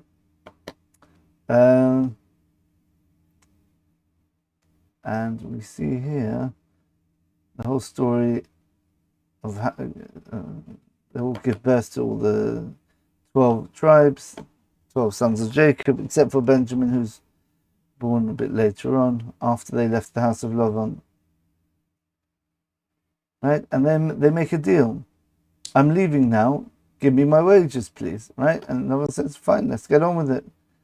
Right? I'll go through your flocks today. So remove any, because he didn't want Lavan to have any arguments against it. Oh, the reason why your sheep were speckled is because the parents were speckled. So Yaakov said, no, take any speckled or sheep or goats there, anything brown, anything which has got spots with the goats, right?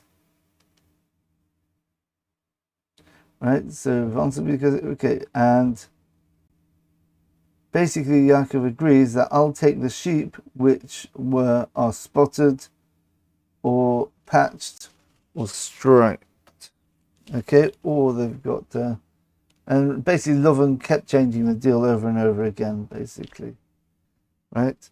So what Yaakov did, Yaakov, he took a white staff, right, or branch of something, and he peeled it into either spots or stripes, depending on how he wanted the sheep to reproduce, and the children would actually would have spots on them, and he gets to keep the spotted sheeps, or the patched sheep, or the stripy sheeps.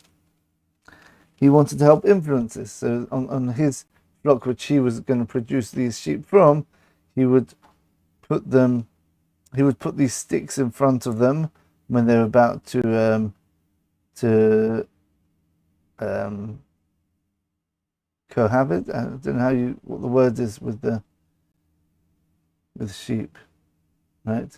Right. That's what they got heated up to the sticks. When they saw the sticks with the certain patterns that influenced the children would actually have these spots as those are the things they were looking at the time of conception of the sheep, basically. So that actually influenced the actual children themselves. Okay. And Yaakov, through this technique, he got very rich, because loads of all the good sheep would be speckled, and the ones which were weak sheep, he didn't care about having their children, so he didn't do this technique of the staffs and getting them to have an imprint on their children based on the pattern on the staffs.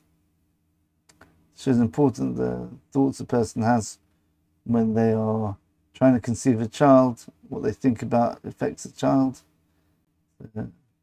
Well-known concept in Judaism.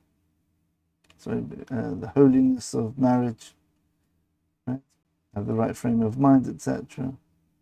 Okay, now have a look here, right? And then God sends an angel with a message to Yaakov, and lift up your eyes now and see that all the goats. There's two explanations here. Right? They're mounting the animals. Akudim, Nekudim, Berudim, right? Right? These are ringed, speckled, and striped. Recognize these words? That's what we've been talking about until now. Right? So Yaakov was actually copying the way that God created the world when he was creating these sheep. These sheep, on the spiritual level, they say he has 600,000 sheep. These are 600,000 souls of the Jewish people. So these were not just any sheep which Yaakov was trying to get as payment. He wasn't just getting any payment. He could have taken cash, right? He was taking payment of sheep, and each sheep corresponded to one of the Jewish people, one of his descendants. At the time of the giving of the Torah, there were 600,000 Jewish males. And he was trying to make the sheep in the image of the Creator, which is what we're meant to be. We're meant to try and make ourselves as similar to God as we can. So Akudim, the bound ones or the ringed ones, Nekudim, the speckled ones, those are the dots, and the Berudim, the ones which are striped. Okay. Right. Let's get back. Okay. Right. So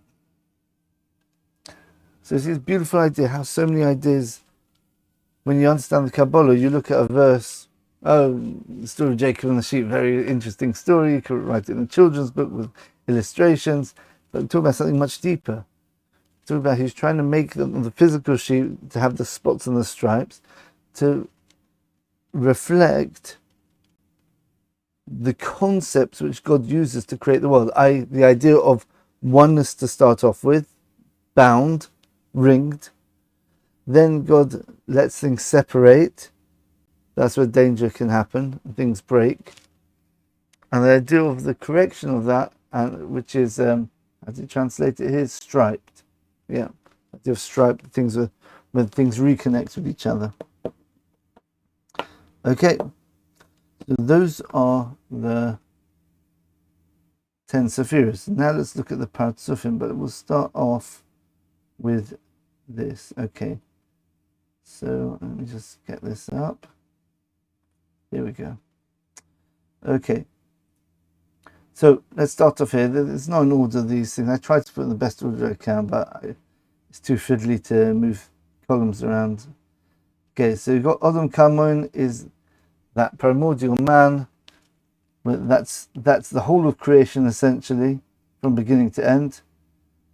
Below the navel, that's after the breaking of the vessels. We've got the four worlds which are created below the navel. And that's ATZILUS, which means ATZIL means next to. It can also mean the ATZIL means to emanate. This is the world where things are close to God. This is where God's names are. This is where the Partzufim themselves reside, which are the ways that God interacts with the world. So whenever we speak about God or any of his names and describe him, we're speaking about something in ATZILUS. In fact, technically, Kabbalah, the study of Kabbalah, is the study of the world of ATZILUS. Because this we hardly ever speak about, and these are also not that much spoken about in Kabbalah, because everything's going on in ATZILUS. We talk about God's names, how they interact, how God relates to the world. Those are the Partzufim, which we're going to see here. If you want to cheat, if you don't want to bother listening to me, just have a look at this now. Then Beria, then they got the three physical worlds, so to speak. Only the world where there's something besides God, right? The world of ATZILUS, obviously there's things besides God. You've got God's names and emanations.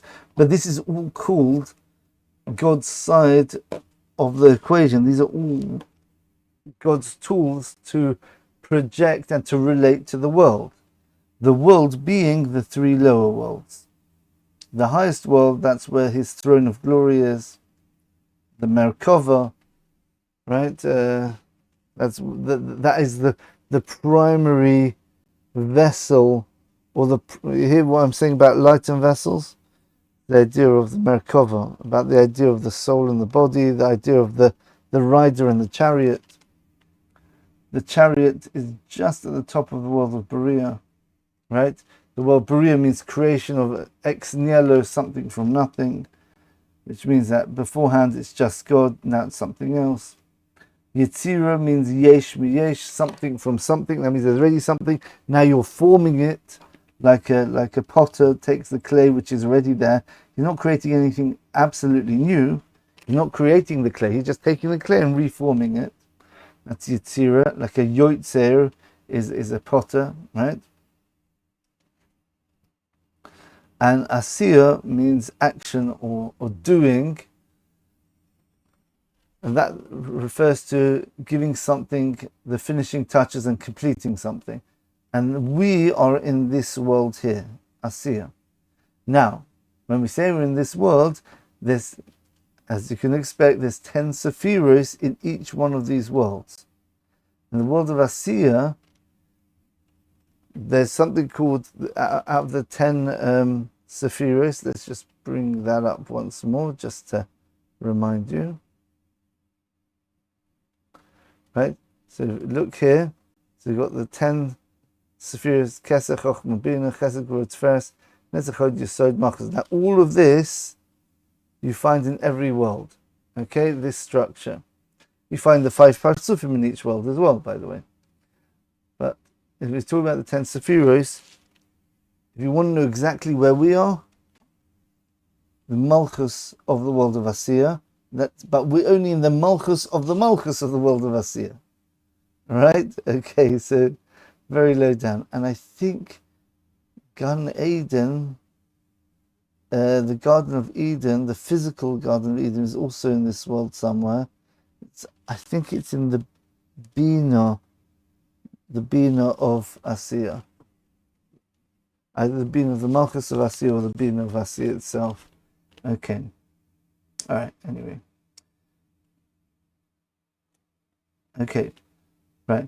So we're right at the bottom of the bottom of everything, right? So the fifth of the 5 worlds. So this would be, I guess, it will be right by the bottom of the feet, I guess. I'm not sure exactly how these 4 relate to the different parts of the body of Adam Kadmon below the navel. Okay. Right. Now, so those are the 5 worlds. In Adam Kadmon, we speak about, there's different parts to Adam Kadmon. And we said we've got his face, we've got his body, right? But really, you can look at this on the spiritual level. So let's go up to here. God's name, the Tetragrammaton, Yud Ke Vav Ke, Yud and the Hey, and the Vav and the Hey. This is God's ineffable name. We're not allowed to say this name explicitly. If you take the first letters of each of these 4 letters, you could probably guess how some people like to say, instead of the, they use a W usually. But we try not to say that. It's very serious to say it for no reason. Even for a reason we don't say it. It's very serious. Don't do it. Okay, now these 4 letters actually correspond to the 5 worlds. Okay, you've got the lower 4, which are the 4 of, as we said, the 4 lower worlds. ATZILUS, which is the source of our relationship with God. Then Beria, Tzia, and Asiya are the 3 physical worlds. Right? You have this in the Yud and the Hey and the Vav and the Hey. right? But then you've got something which everything is attached to, and everything ultimately emanates from Adam Kadmon, right? So that corresponds to the crown of the Yud. So the letter Yud is sort of like an upside down L shape. It sort of goes across and down. So if you imagine over here, you've got across and down. This is not very good. This is script, kind of. So they just do a little, that's a Yud there, a very small one here. Yeah. Imagine if it looked more like the hay, just without the little leg on the left here. So if you magnify a Yud, it would look more like this. It would go across and down. But in the Sefer Torah, in the Torah scroll, it's actually got a crown on top. It's got a tiny little sort of stick attached to the top of it. So that's the crown of the Yud. So this is even more abstract, even more transcendent. The Yud is such a small letter, right? It represents like the source of everything, right? That's the first of God's the 4 letters of God's name. That's the Yud. The crown of the Yud is the idea that there's something even more higher than the Yud itself, something which isn't even a letter. So it's something which just transcends everything. Okay? But of course, the crown of the Yud is attached to the Yud. So when we speak about these two things, we speak about them together, essentially, even though they are conceptually two different things. Now, in Adam Kadmon, this name of God, that's how everything starts. The whole world parallels the 4 letters of God's name, but then each one of the letters corresponds to the full name itself. So if you have a look here, so for those who don't know Hebrew, you can easily tell this is a Yud, a Hey, a Vav, and Hey. You look at what we've got here. We've got a Yud, and a Hey, and a Vav, and a Hey. So these 4 words are really the way you spell out the letters Yud, and Hey, and Vav, and Hey. Right? So you got Yud would be Yud, Vav, Dalet. Hey would be Hey, Yud. Then Vav, Yud, Vav. You'd read that Vav in Hebrew. The Y would be a silent Y or a silent Yud. And Hey would be Hey, Yud. Hey, you can even hear it in the word. Now the numerical value of this, you got Yud would be, the Yud itself is 10, the Vav is 6, the Dalet is 4, so that makes 20, and then there'll be 15 plus 22 plus 15, that would equal 72. So this is called an expansion of God's name. Okay? And in Kabbalah we deal with this the whole time.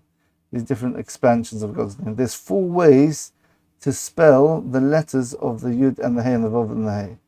Right? Okay? Now this one, we've done these two as essentially the same. This one could actually represent Yud K Vav K itself without being expanded. Alright. But the first of the 4 expansions is really here, which is the 72, the Shem Ab, or Av, right? As we see here, the transliterations here. Right? So this name of God, or this expansion of the name of God, is actually the face, right? I should actually say it's not really the face, it's actually above the face. Let's show you. Describing myself, right? So the name of, so when God creates a world with Yud K Vav K all the way down, you can imagine conceptually you've got the 4 letters of God's name from the beginning of the emanation, the beginning of that man, that world called the primordial man. The 4 letters go down to the bottom. The Yud, right, would correspond to also the whole name. The Yud contains the whole name. The Hey would contain the whole name. Just like the DNA of your nose contains the DNA of the whole body, and the DNA of the whole body contains the DNA of every part. Right? So each letter of God's name really holds within it the whole name. Okay? This idea of things are like a matrix. Everything is intertwined with every other aspect. Like we say, that's the whole purpose, for everything to be giving to each other and everything becomes one. Right? So here you have the idea of the 4 independent letters of God's name, but really they all represent the whole of God's name. So Yud represents the Shem Av, that's a 72 one. That corresponds to, it's not just correspond, it is really the name which generates the forehead and the head of Adam Kadmon. Okay, I think that's correct. Okay, so that's the forehead. Then you've got the second name, which is Sag, which is a numerical value of 63. I'm not going to speak it out. You can work it out in your own time. We can look up Aryeh Kaplan's book, Inner Space, which speaks about it very nicely there. It's a very good book for beginners. The Shem Ma, 45, right? And the Shem Ben, 52.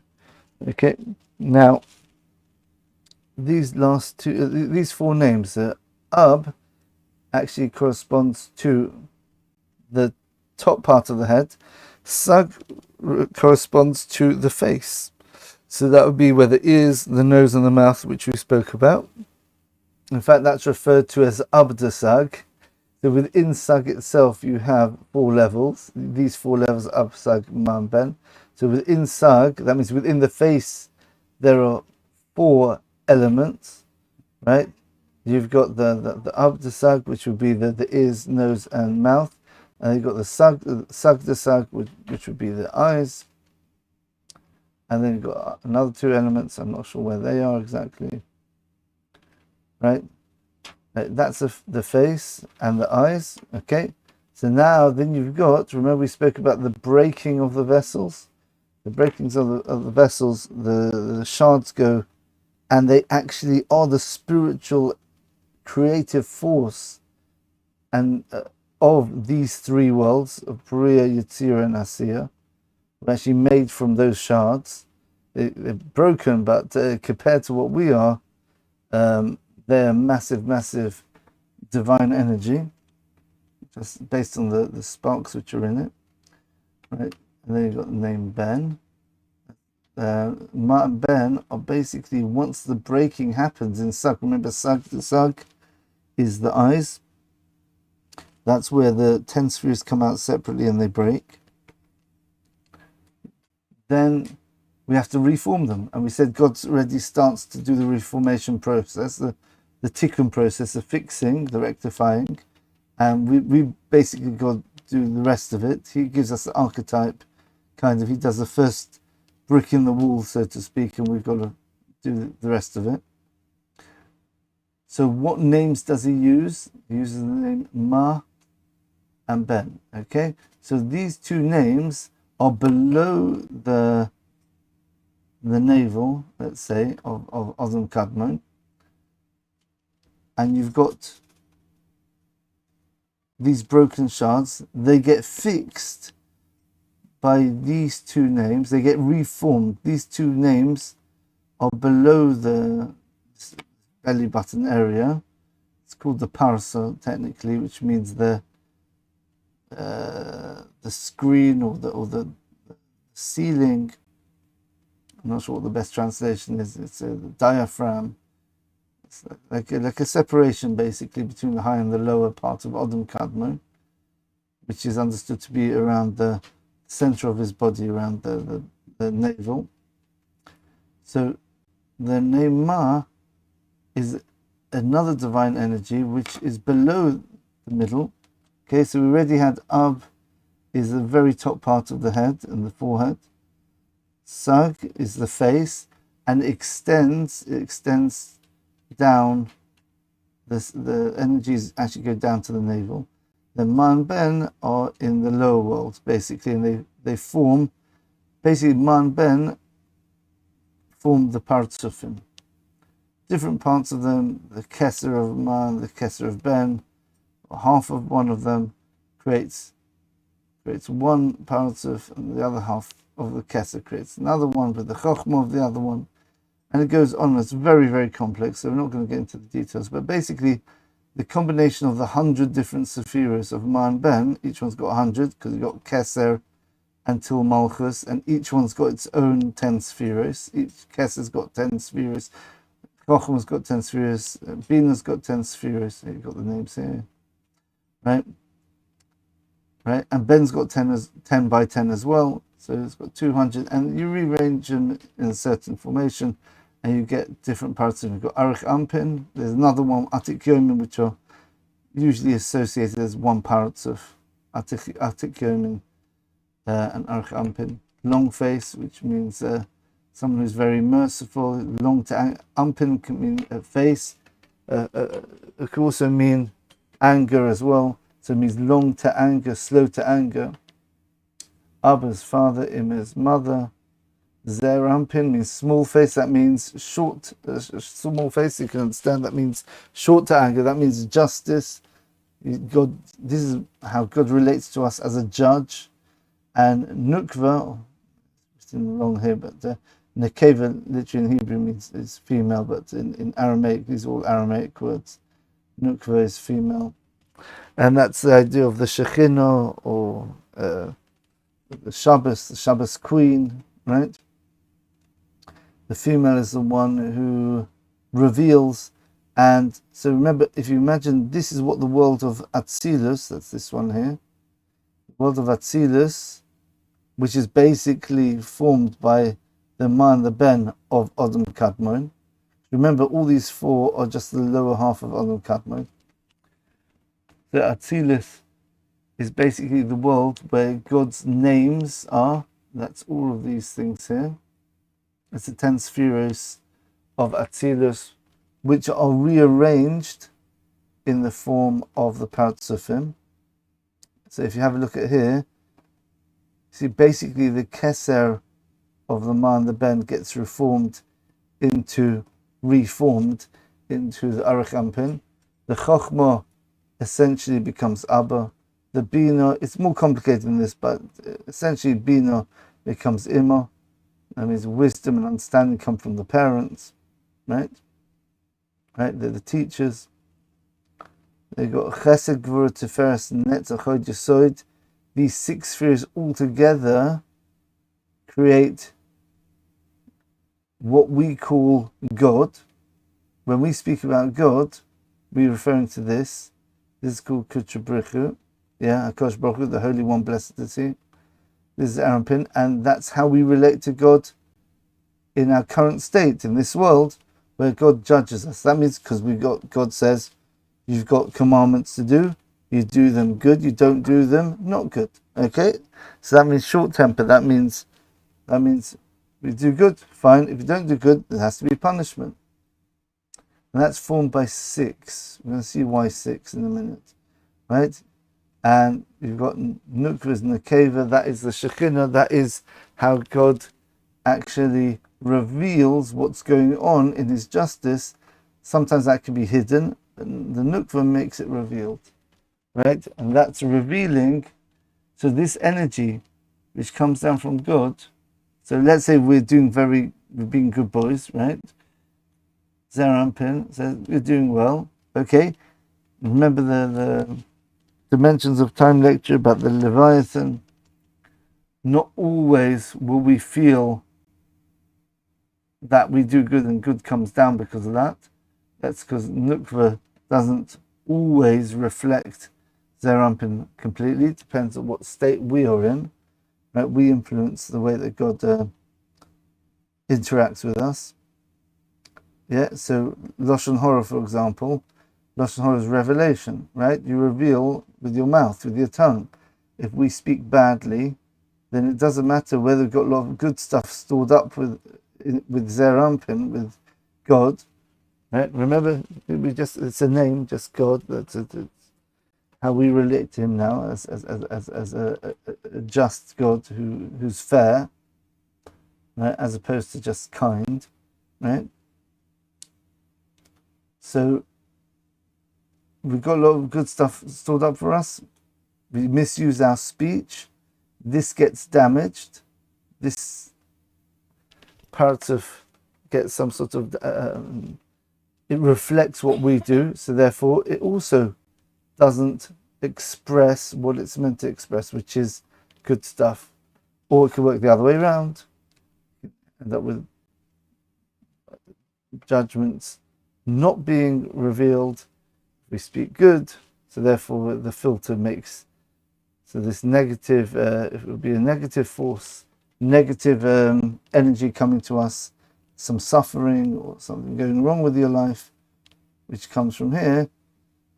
If we speak good about everyone, therefore the mouthpiece, so to speak, of the world of ATZILUS, which is this, all of that, would give the benefit of the doubt, or say good things, and we might have good things despite the fact that we don't deserve it. Yeah, in the world to come, everything is just. But we talk about as revealed down here. Okay, that corresponds to Malchus there, right? That you can see that the Shabbos queen, the daughter of the bride. Shabbos is referred to as the queen, as the bride, right? Right, so now these are the 5 family members which God relates to us as a grandfather. We explained that. This is the ultimate highest level where God is so merciful, he only does absolute perfect good to us. Yeah, father means someone generally just full of mercy and kindness, right? But it can't spoil you too much. The mother, she has to, okay, she's also nice to the children, but she has to, there has to be an aspect of discipline there, right? In order to help practically grow the children correctly. Then you've got the son, that is, I guess, relative to the parents would be more immature, would be more like a brother, right? He's someone who's judging, right? He doesn't have that level of mercy. Right, and the daughter would be the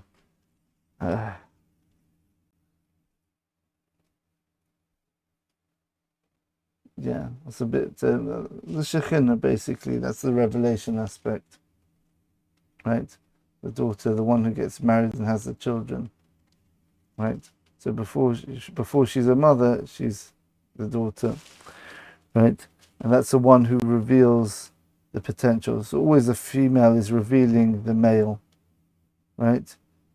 The male potential is revealed by the female, the mother. The son is revealed by his wife, the bride, daughter. Okay. Right, and we've got lots of other things. Where are we holding here? I've gone over 2 hours again. All right. Okay, so hopefully you've seen the pattern here. In terms of the whole world, these are the 5 worlds. Within Adam Kadmon, you have essentially 4, one gets repeated there, right? But you've got 4 different expansions of God's name. Well, the 5 worlds correspond to the 5 letters, the 4 letters of God's name plus the crown. The crown is the transcendent thing which contains everything. Right, within the 5 worlds, you've got Adam Kadmon. Adam Kadmon itself has got 4 names.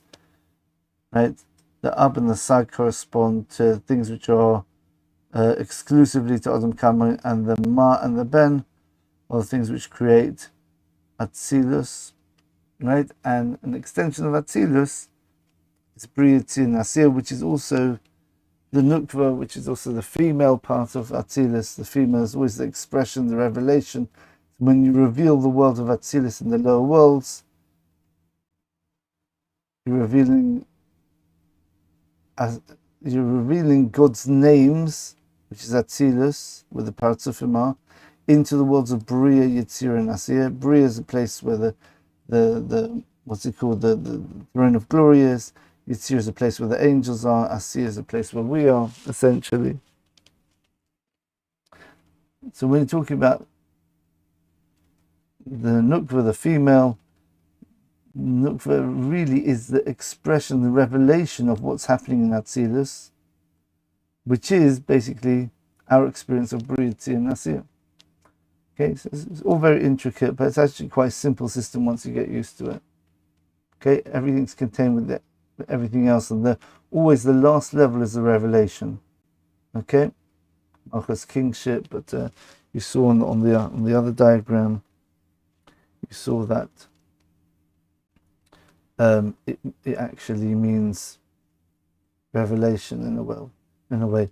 That's why it sticks out at the bottom. It's kind of going to the next level. Okay. All right. Let's finish up now. Just a few more other interesting parallels. Right. All right. So we have to explain why these line up like that. Okay. So after the Ma and the Ben reform the 10 broken Sefiros into Partzufim, right? They take the Keser, they make it Arakampin. That's a transcendent part. That's why Arakampin is the transcendent aspect of God, where he's totally kind. That's the, as we see here, that's the true will of God, right? Corresponds to this first one. The ultimate will of God, as we explained in the first Keystone lecture, is God wants to, he wants to just do good. That's his deepest desire, right? Remember, this is just a revelation. It's not God himself, but the way we perceive it is God has a deep desire just to do good, right? Chochma and Bina, you can say this is machshava, conceptual or holistic thought. Bina is also part of your mind, understanding. That's more analytical, detailed thought. That's called hirur. The Vilna Gaon brings down these 5 stages. Oops. All right, fix that another time. Then Dibur is the way you transmit it. This is the practical. You put your thoughts into practice. Right, that's Zerampin. That means very nice. God wants to do good. He's very merciful, like a parent. But how do you actually do it practically? Zerampin, judge, speech, right? And then you finish it off. That's with Masa, action, right? Right. And that's the actual. This is the revelation. This is where the actual results are seen. So that's Nukva. Nukva is a revelation. That's where we see God's energies come down. If Nukva is intact, then we will actually start to experience it in actuality. Okay. Now, why is there 6 here? So it's very interesting. You look at the Yud and the Hey. The Vov is actually the numerical value, as you can see here. Numerical value of, well, you don't see it here. Okay, but if you look at the Vov, it's 12, so obviously Vov is 6. Right? The numerical value of Vov is 6. That corresponds to the 6 Sefiros of Zerampin. Now, why is Zerampin like this? Because our job is to fix Zerampin. Now, Zerampin is broke. To an extent, it's not complete. Why? Because God doesn't ultimately want to just judge us. What does God want to do? He wants to do good to us. Okay? So what he does, he says, I'm going to make the way I relate with you, Zerampin, in such a way where it's going to depend on you, right? So therefore, at the moment, I'm not complete. I'm not going to leech from the higher, more positive energies. I'm going to just judge you on this level of 6, which is just my lowest 6 Sefiros of kindness, justice, everything, without having the hidden thought process and the intentions being revealed in my actions. So therefore, he leaves 3 Sefiros out, okay? The reason why it's only 3, not 4, because really you've got the 6 Sefiros of Zerampin plus Nukva. That's 7. That's 7 altogether. 7 low Sefiros correspond to the Vov and the Hey.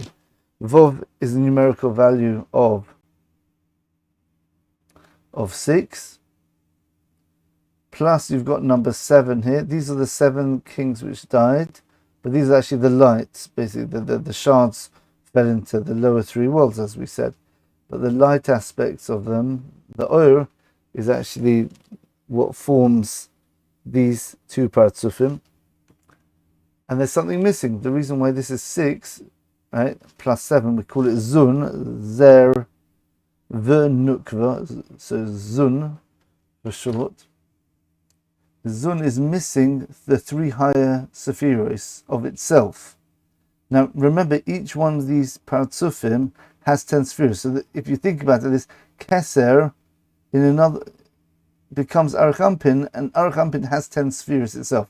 So in one way, the Keser has 10 Sefiros. It's a bit like, it's very similar to biology, the way mitosis works, or meiosis, yeah.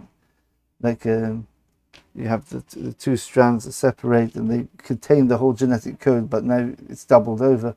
In terms of Kabbalah, it's multiplied 10 times over. So anyway, so each one of the 10 Sefiros has 10 Sefiros, like we said. That's what the Ma and the Ben do. The Ma has 100 Sefiros, combinations of Sefiros, and Ben also does. And they form these Partzufim, but primarily on the Keser. Ma takes a Keser, it produces Arach, and the Ben takes a Keser as well, it also produces different aspects of Arach, etc. So what we're essentially doing is we've got the formation of the son and the daughter, which is our current way of experiencing God's interaction with us, which means that God's interaction with us is not complete. It's lacking 3 higher levels within itself, right? So if you think about, I'm not going to go into that, it's a nice idea. If you think about how a baby is, imagine Zerampin as a baby, a newly born baby, and its head is basically the top part of Chesed and Gevurah, right? That means its head are essentially like 2 arms. How does a baby do anything? How does it eat? Right? The head is just a limb for doing physical action in the baby. It's not for thought. It can't think yet. It can't do conscious thought, and it's just got instinct. As it grows bigger, as it gets more intellect, you're hearing what I'm saying here? As the child gets more intellect, it grows, it becomes more intelligent, then the head's used more for thinking, right? And instead of the hands used for walking, because remember what's used for walking? Netzach and Hoid, right? The feet. But when a baby's young, it uses its arms for walking. So really, these higher levels, these higher Sefiros in a baby, the Chesed and Gevurah, are essentially essentially feet. And the Keser Chochmah Bina, the head of the baby, is how he does his actions. He eats, right? Right? Only when he grows, then the mind becomes important because of the abstract aspect of the mind, abstract thought. The hands now do actions, and you only need to rely on the legs for walking. So basically, we've taken these 6 Sefiros and we've brought maturity to them. So now, instead of the head being the Chesed and Gevurah and the torso being this, now the head is this, the torso is that, and the legs are this. Okay? That all happens by bringing maturity to the child. Now, what does that mean in our context? Maturity basically means you're bringing in aspects of knowledge which are taught by the parents. So, when the mother teaches him understanding, that brings him, it matures him a bit, becomes a teenager. The father teaches, becomes mature, becomes a proper adult. I guess eventually he gets to the level of a grandfather where he's got the wise old age. He becomes an old man then, right? That's the growth of a baby into an adult. So we're taking these 6. So remember we said the way that God interacts with us, he says, I'm only going to give you what you do. That's their rumpin. That's literally the the way that the mechanics of how this persona of God, Zeir Anpin, works. It says you only get what you give. Okay? And therefore, I'm going to not give you the higher aspects of mercy and super mercy, right? Ampin, Abba, and Imma. These are very, very high levels, these three. I haven't written it in, but they correspond to absolutely massive amounts of mercy and kindness, right? I'm not going to give that to you, which corresponds to the mind, right? I'm going to just leave you with my basic way of functioning. Well, you do something good, I reward you. Don't do something good, I'm not going to make it complicated. Punishment. The more we do mitzvahs, the more we're bringing up from the shards of these three worlds here, and we reform them in ATZILUS. This is what I was saying before, the difference between us doing it and God doing it. God, basically, he makes Zeir Anpin, right? That's the Berudim. He's reforming the Sefiros into Partzufim. So three of them he does completely. The last two he does incompletely. I haven't shown how it works with Malchus. Malchus is actually only a tenth of what Malchus should be as well. We also tried to fix Malchus as well. Her, the Shekhinah, right? That aspect of God's revelation, right? But when it comes to Zeir Anpin, we're trying to bring in the higher three aspects which are missing, which are called the moichin, the brains, the brain aspects of the Partzuf. Now, once we do that, then we're going to, the way that God interacts with us will change.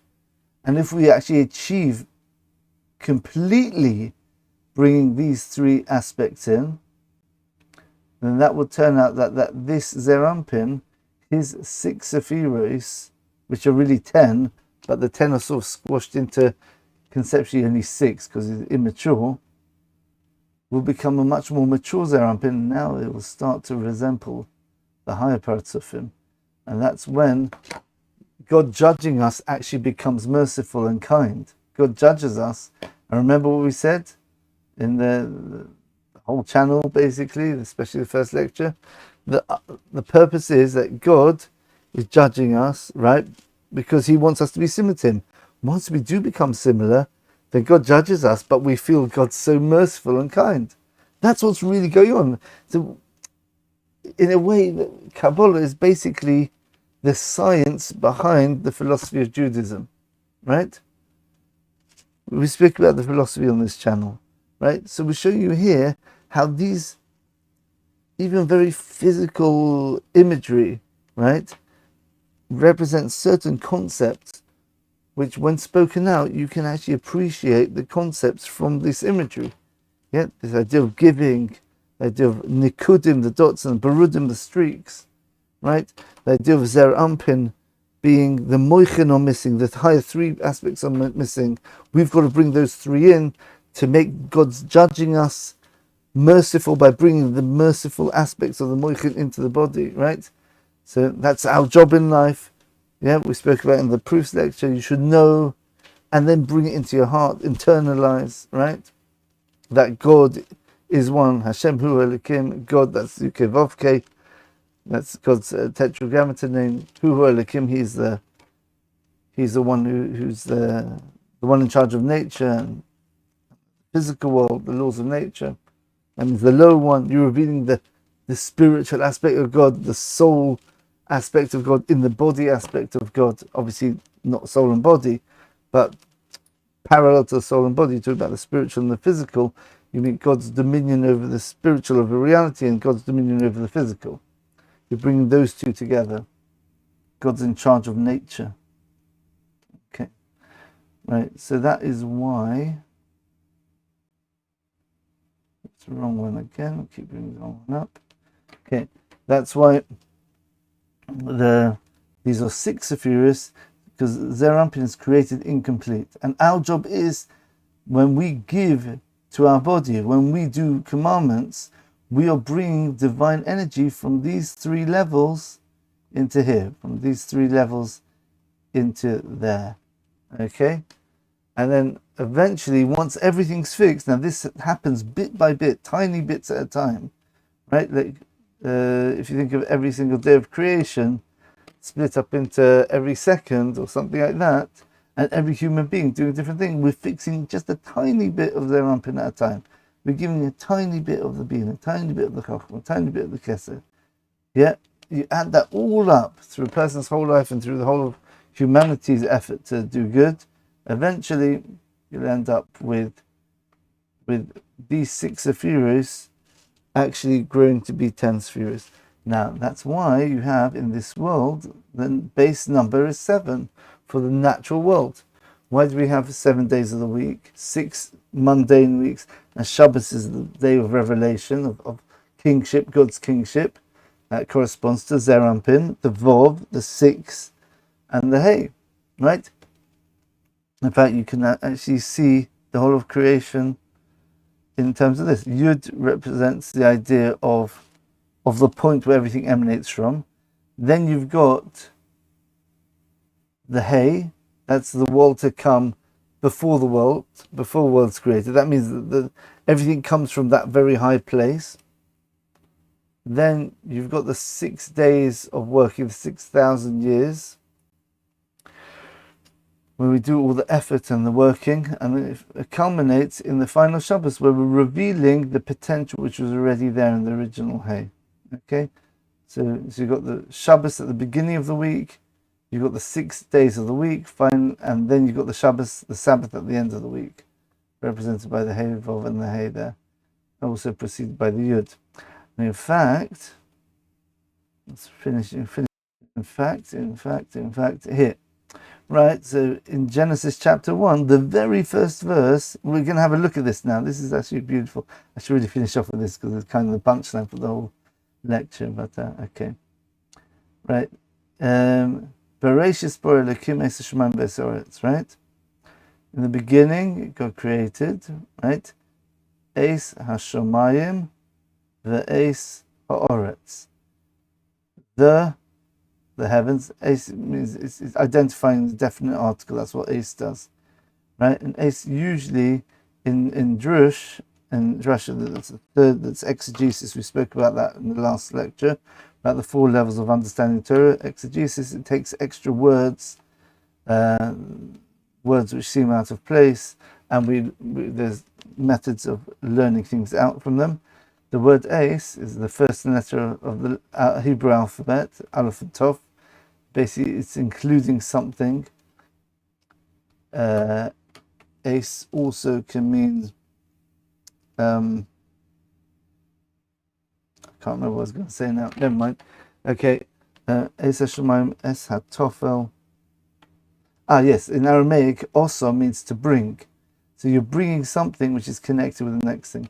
So Eis Hashemayim is the heavens and the land. But you've got an extra 2 words here. You've got something which is secondary to the heavens, and you've got something secondary to the earth. So let's look back at our diagram again. Right? So look, this is what's going on here. Heavens, that's the Yud, and Vov is the land. Right? Ace, that means the thing which is secondary to it. So secondary to the father is the mother, because the mother is the one which brings out and expresses the father. So when it speaks about Es Hashemayim v'es haaretz, the basic understanding is God created the heavens of the earth and the earth. It means the heavens and everything which is in the heavens, and earth and everything which comes and lives off the earth. Right? So that means the heavens is the Yud, and Eis Hashemayim, the heavens, includes the Hey, and the land is the Vov, and the Hey is the expression of the Vov. That means the earth and the expression of the earth. Right? The Hey is always the letter which expresses and reveals. Okay? I hope you understood that until now. That's the female side, that's the Sephira of Malchus, which is kingship, but we said in the other diagram it's actually means can mean revelation there, the bottom right there. Okay, right. So we see that in the verses at the beginning of Genesis, we're alluding to this name of God, Yochai Vavkei. And maybe you could even say that the crown of the Yud is the Bereshis, beginning, the start, that point where things start from. And then you've got Shimon Beis Soretz. So you've got the Sefiros and Partzufim, which are possibly alluded to in that first verse there. And let's carry on. Right? What happens afterwards? The land was empty and darkness. What does that sound like? What does that sound like? That sounds like destruction. Yeah, so God first of all starts the world. Remember, this is all fractals, right? You see the pattern of Akudim, Nekudim, and Berudim here, right? You see the idea of perfection. God creates the heavens and the earth, right? But he hasn't actually done it yet. That's only later on. He creates the heavens on the second day, right? And the earth on the third day, right? The land on the third day, right? So what's going on? It's attaining the archetype of the whole of creation. The heavens are, in the beginning, God creates the heavens and the earth. That's everything. Okay, good. Now, let's go into the details. Oh, when you get into details, you get darkness and emptiness, right? On the face of the waters, right? Water represents the idea of something which is unformed. So there's no formation yet, right? There's no structure. These are just 10 Sefiros which are broken, right? There's Sefiros. They're not Partzufim. They're not beings, right? They're just bits, right? And then Veruach Elokim is when God starts to fix the breaking of the broken vessels. Merachefes apnema, God's hovering above it, right? So this represents the idea of that tiny spark. Remember when we spoke about the vessels came down, they were broken, they had tiny sparks in them just to keep them slightly alive, to give them hope that they can live again. Very interesting. The word merachefes, for those who speak Hebrew, we find is absolutely beautiful here. How many sparks fell down, generally? They're basically from each one of the four names of the expansions of the names of God, which we mentioned here, right? Ab, Sag, Ma, and Ben, right? Right here. Ab, Sag, Ma, and Ben. Each one can be, you can understand this, the number 72. So 72 is just the numerical value of Ab.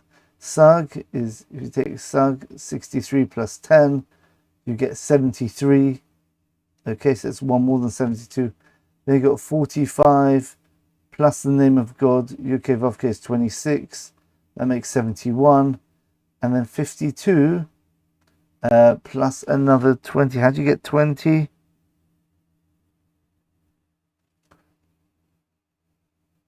I've forgotten how to get this one.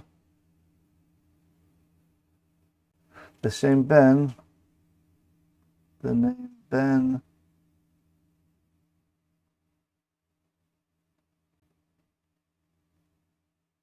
(52). What a shame. I've forgotten. Let's look it up quickly. No, I don't have access to it here. How do you get the extra 20?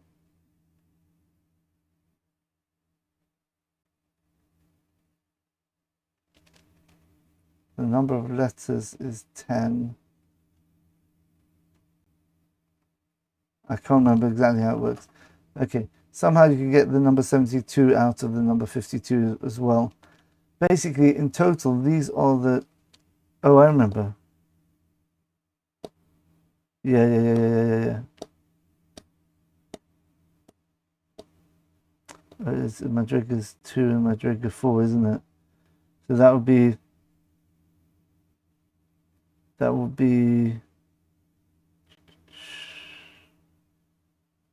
It's to do with the number of letters. There's actually 10 letters here. That makes 62. plus it reflects. It's a number of reflection, I think. So maybe do 10 twice or something like that.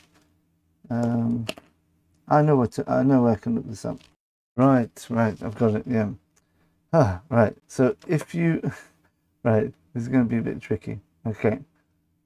So if you take, so Yud is 10, Hey is 5, Vav is 6, Hey is 5. So now if you spell it, this is one method of spelling out God's name. It's called gradual or Rebua, right? Or the Ochor, the backside of God's names, right? So then spell as a Yud, then a Yud and a Hey, then a Yud and a Hey and a Vav, then a Yud and a Hey and Vav and a Hey. So each time you're adding an extra number on. So you've got Yud 4 times, Hey 3 times, Vav twice, and Hey once. That's 10 times 4 is 40. 3 times 5 is 15. That's 55. 2 lots of 6 is 67. Plus 1 Hey is 72. Why it's like that? Very complex. Because each there's lots of different there's lots of different ways of basically expanding God's name. This is not the only way of doing it, right? You can look at the number of letters, you can look at the numerical value of the letters, you can spell the name as 4 letters, you can spell it as 1 letter, then 2, then 3, then 4, which would make 10 altogether. Anyway, but doing that, the reason this name, so it's nothing to do with the 52 at all, actually. It's just to do with the actual name itself, the 4-letter name, just spelt 1, then 2, then 3, then all 4, and the numerical value of that. Okay, so you end up with 72 plus 73 plus 71 plus 72 makes 288. Okay, that's what we wanted to get to. Now, look at this word here. It's beautiful. So this is for your scholars out there. This is something which I doubt any of you have heard before. So we're speaking about, this is the destruction of the vessels, right? But then, remember we said there has to be a Habla de Garmi, that little element, that little spark, which can hover over the vessels to give it life enough that it can be resurrected. So we're speaking about now the aspect of the death of the 10 Sefiros, but they've still got sparks. How many sparks did we say there were? 288. 72 plus 73 plus 71 plus 72, which is 288. Essentially 72 times 4. Look at this word.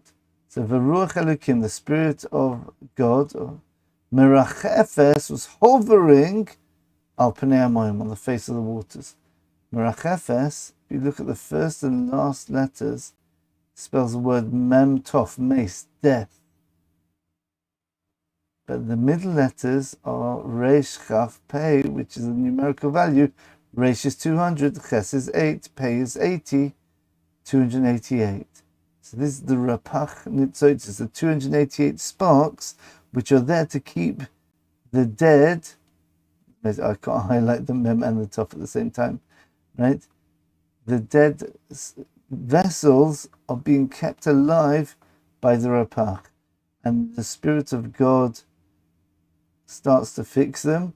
And God said there would be light, and there was light, right? Right? And that's the idea of, maybe it's the idea of Berudim. I don't know exactly if that's how it works, but that's generally the one way of interpreting it. Yeah, so again, you've got this pattern reflecting. We can see it in the Torah. This is the beauty of the Kabbalah. It's not a separate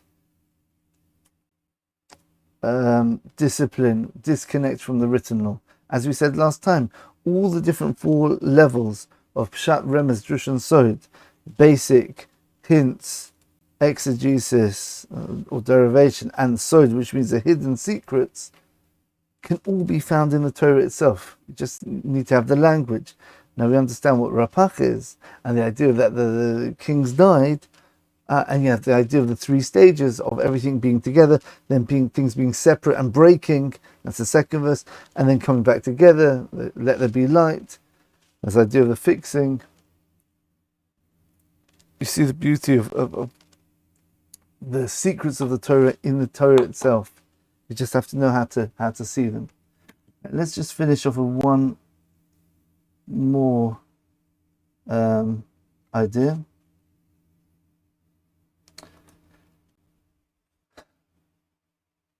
Right, so we spoke about the 4 letters of God's name, the 4 expansions. I'm not going into why there's an extra one there, where it's repeated. The Sefiros which the Partzufim are made from, right? But we see that this 5 echoes and resonates through everything in the world, okay? The 5 souls, right? The Nefesh being the physical one, again, the world of action. The female, the revealed one, Nukva, corresponds to the Nefesh. In this physical world, we are made up of these 5 souls, right? The Nefesh is the lowest one, which we spoke about, the holiness of eating, and also the holiness of eating lecture. We spoke about these 4, I think, right? Nefesh, we find it in the liver or the blood. That's the physical one. That's the one which keeps us alive. The life soul. Ruach is the emotional soul, right? Emotions, again, are the thing which are the bridge between our thoughts and our actions. That's the Vov. The Vov, if you look at the shape of the Vov is a hook. It's like a line which connects from something above, the higher hay, to the lower hay, right? Okay? It's just a transmission, right? Zerampin. It's there to transmit the amazing mercy and kindness of God's higher names and higher personas to the Nukva, to the revealed. That's how God reveals it. So Zerampin does that. It's that bridge. Neshama is the soul which resides in the brain. Then you've got the 2 higher ones, the Chaya, which is the essential life force. And Yechida is the one which we spoke about, the sin of Adam. Yeah, he had even Yechid inside him, which is unity, the idea of total oneness with God. That's the part of us which is unified with God. And if we'd have that inside of us, then we would indeed experience total unity with God. Okay? Got 3 more columns to do. Right? Oh yeah, it corresponds to a process as well. You can think of the 5 Partzufim as a process. We explained that already. You can also speak about them as modal personae. Very posh title there. Right? It means there's 5 different pronouns which you can pronomial personas, right?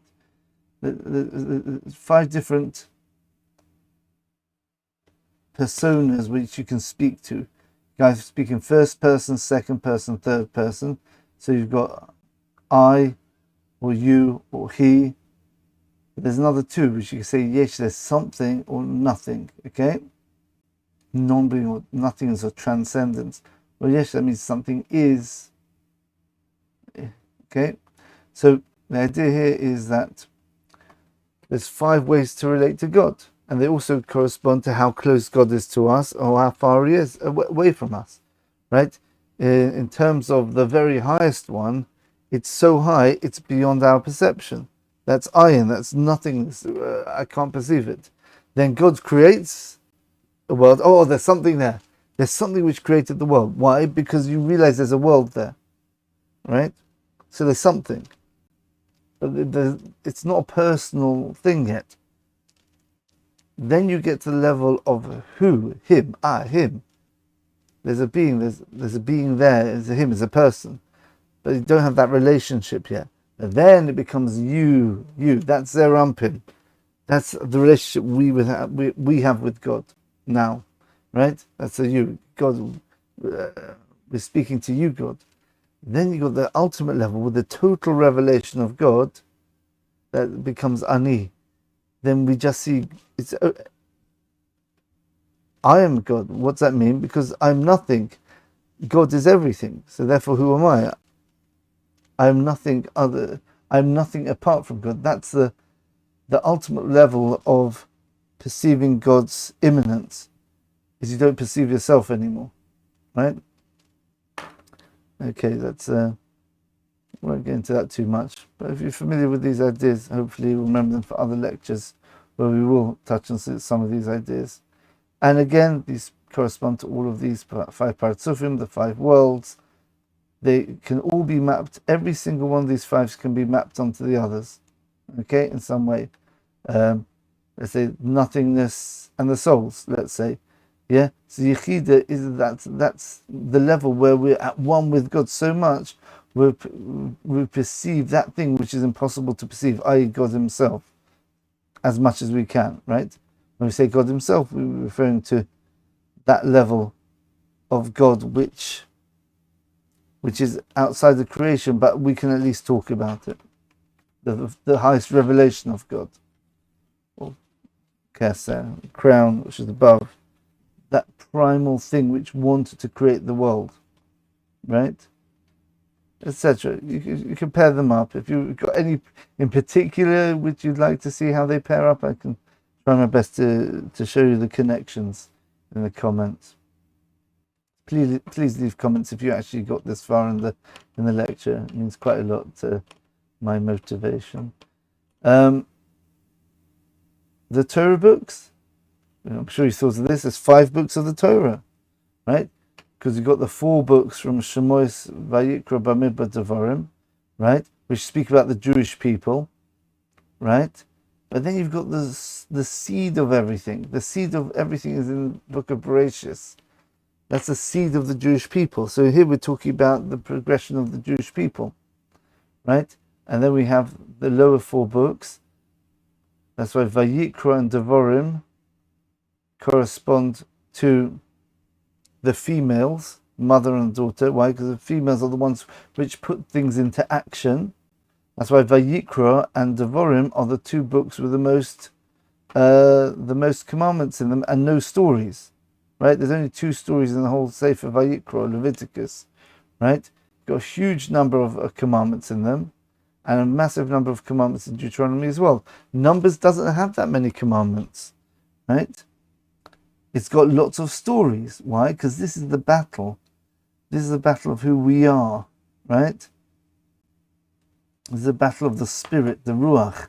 Are we going to absorb the messages of the brain, of what's correct and good, or are we going to be influenced by our physical, right?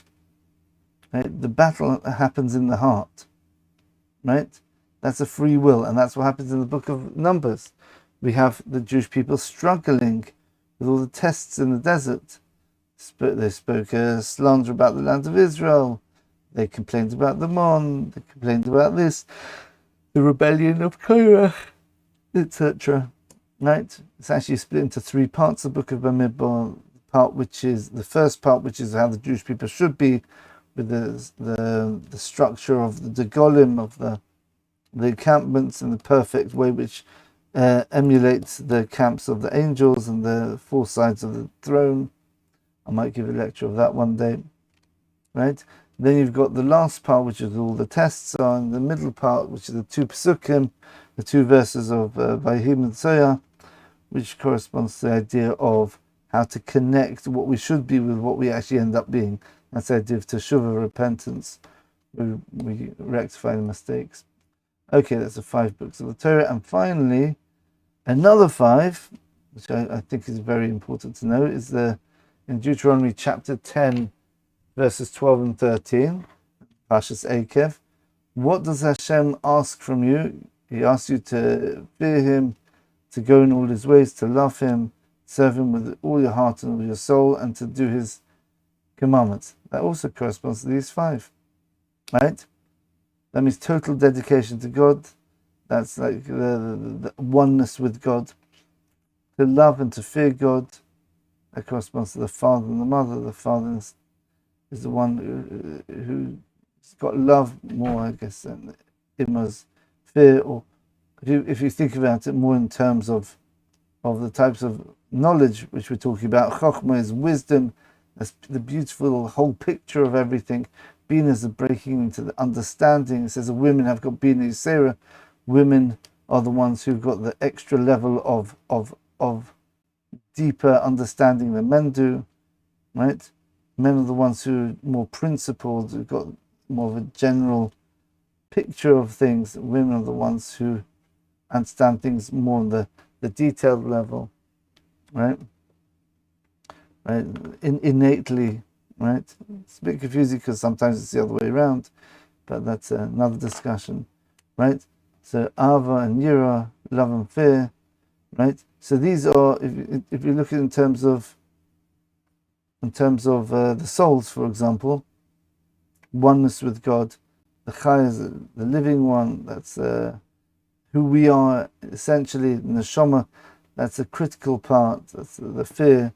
But it's all spiritual. All these three are spiritual. Then your heart, your midas, your character traits.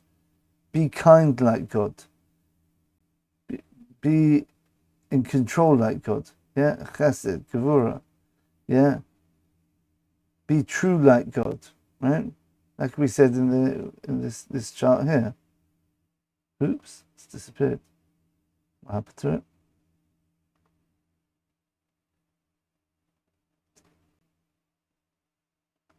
Oh, there you go. Right? Be like God in his ways. Kind.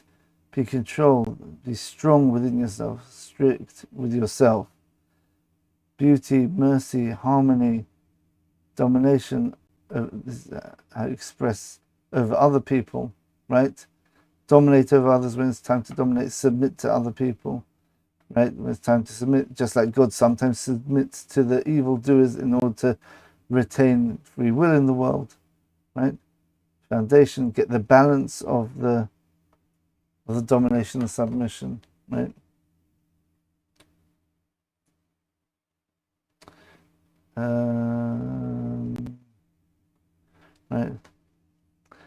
Right, and then what's the physical? Remember, the last level is the physical, how you see things practically, how things are revealed. Nukva, it's a revelation. Malchus is always the revelation of the other Sefiros. The concept of revelation is the sphere of Malchus. How do you reveal your love of God, your fear of God, your similarity to Him, your oneness with God? How do you reveal it? Through doing the actual mitzvahs. Oh, I didn't actually write the English here. Okay.